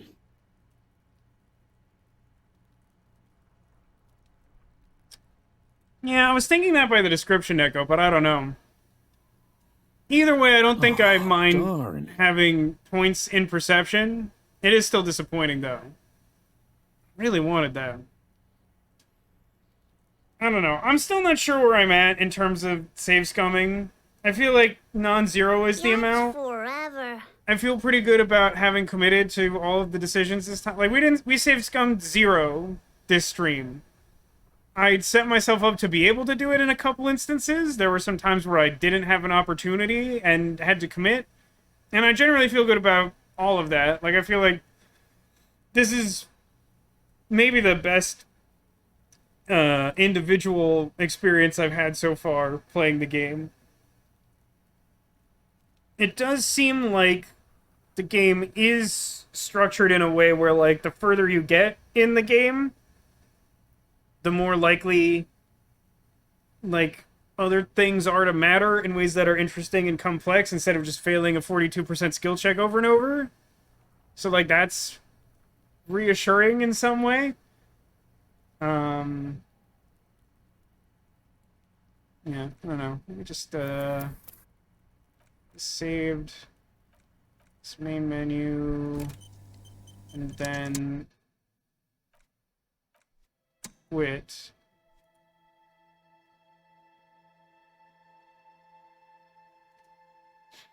This is a funny story about the boots. I chose to steal the boots, chose not to clean them and put them on. Shoot them up to Kim to see how he'd react. Did he, like, throw up on you?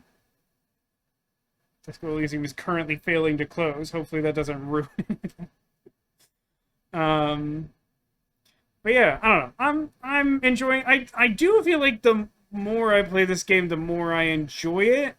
I do still feel pretty strongly about the fact that, like, I wouldn't necessarily say that it needs some, like, super safe, like, tutorial zone exactly, but, like, I do feel like that first day feels pretty rough if you just have the kind of luck that I did, and it's, like, just kind of off-putting as a new player experience. Like, at the very least, I wish that some of those early checks that are, like, fairly easy to miss had some immediate consequence that wasn't just, like, feeling bad.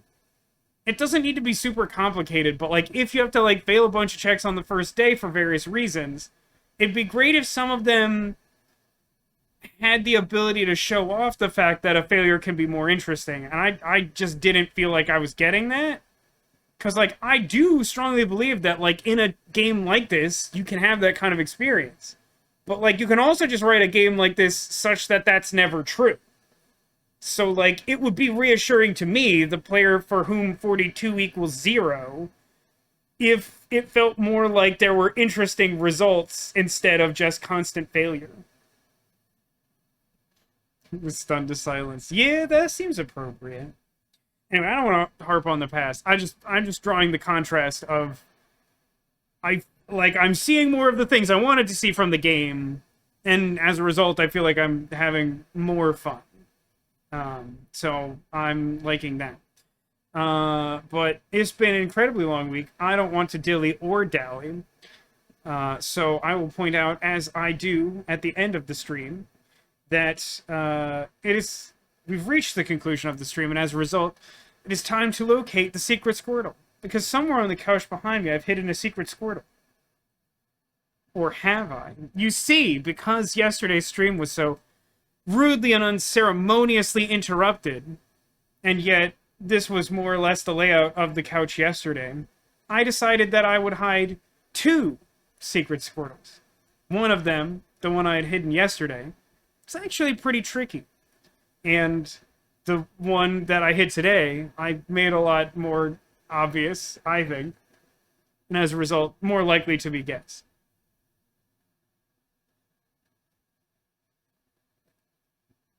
I have completed my 100% juice apple. A feat rarely reproduced on this stream. And so I will leave you little time to add any additional guesses as to where you think the Squirtle may be. Any other thoughts or questions about my procedure going through this game?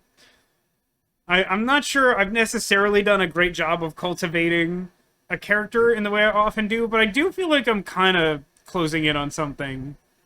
Like, I do sort of feel like the notion that my character is very much pro-vigilante sort of harmonizes with the various decisions that I've made so far. Namely, shouting that I am the law at the start of several conversations and then using violence to solve problems. by nature of the fact that my physical instrument is probably my... No, I think it's tied for my highest stat. I think literally suggestion and physical instrument are tied at 7. Yeah, I'll allow 2 guesses because I've been very upfront about the fact that there are 2 Squirtles. Do you have a second guess, Demolition? And then since I think chat's quieted down because maybe everyone else is having a super long week, and also, as I've reflected on recently, a lot of the regulars are East Coast or much closer to East Coast than they are West Coast. Oh, your second guess is with the not secret Squirtle? Sounds good. Okay. So, Cocodactyl and Squidbeard and Pikachu and Squirtle. Let's take a look. Ah, my joints! Why is existence like this? Okay. Crocodactyl was our first guess. Don't appear to have hidden anything there. I think I had briefly thought to do something and then forgot to grab it, to be honest with you. But you could take a look. She has such a great little smile. Look at her little smile. Look how much she enjoys that hot cocoa. That's good stuff.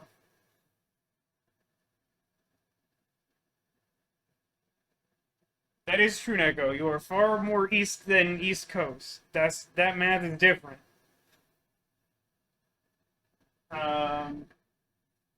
And Neko had also guessed Squidbeard perhaps was hiding a Squirtle. And he is hiding something, but unfortunately, it's not a Squirtle. It's this little pirate Stitch that my sister got me from a Disney cruise she went on. It's pretty good, though. He's got a little pirate shirt on, and of course an eye patch. He's pretty good.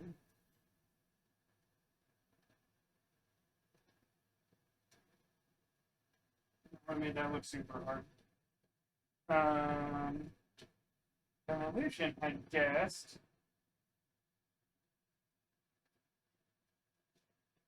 underneath this Squirtle, who was not a secret because he was clearly hanging out, hiding back there behind our dolphin friend. Not a Squirtle, but a turtle, so conceptually pretty close. Unfortunately, not a secret Squirtle.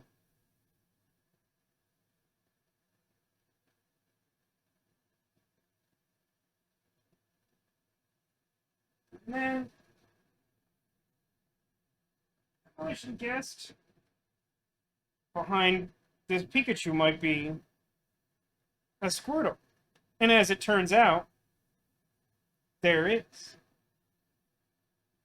But in addition, and for the sake of thoroughness, there was also a Squirtle hiding inside this extremely upset octopus.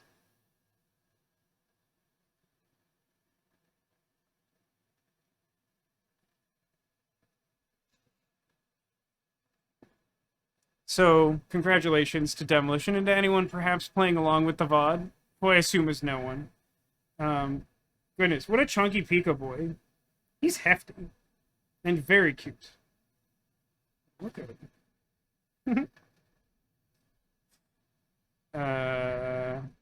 Squidbeard guess was close. It was. It was a pretty close guess, I think. Anyway, thanks to everybody for watching. I hope you've enjoyed another installment of Disco Elysium. This game is completely wild. We're making friends. Unfortunately, detecting a lot of racists and doing paperwork. We completed the autopsy. We got to find ourselves a fridge. Don't feel like that's extremely likely to happen. I wonder... I don't actually think I want a literal answer to this, but I do wonder what mechanism the game has in place for, like, determining how far gone the body is. And, like, whether there's any hope of, like, detecting additional information from that check I want to do. Evolution says, he has it on good authority that buying one Pika can lead to many. Well, my sister certainly has quite the collection, which is a data point that may suggest that that's true. But I think what you're experiencing is more along the lines of, like, having one Carlos the Crab has led to quite a lot of squishmallows. So I think it's more of a, like an effect than a cause. So when Pikachu was released, they did Gengar, was another squishmallow. I believe that they have announced Togepi, and I think the other one is Snorlax. But I don't know that those ones have been released yet. I might be wrong, but I feel like I would have heard about it if that did happen. Anyway, I'm very happy to have this Pika. He's very good. I love him. Like all my friends. It says, I'd say your autopsy didn't seem any worse than mine, but it did take me 3 days to stop throwing up. Really, 3 days? Did it just take you that long to find the resources to, like, pass that check? I just, like, speed ran that. That was, like, the only thing I was focused on for a little while. Anyway, I should probably wrap this up so I can start editing this and then, like, sleep, because this week has been really horrible. Thanks to everybody for watching. Thanks for being here. Thanks for being you. And I hope to see you again soon. Whether that's next week. It gets so complicated. I think we're still on for... It's not even May yet. Next week. Yeah, that's totally fine. So whether that's next week or sometime in May where the schedule is gonna get shifted up a little bit, or sometime even further beyond, take care of yourselves and remember that you are clawsome.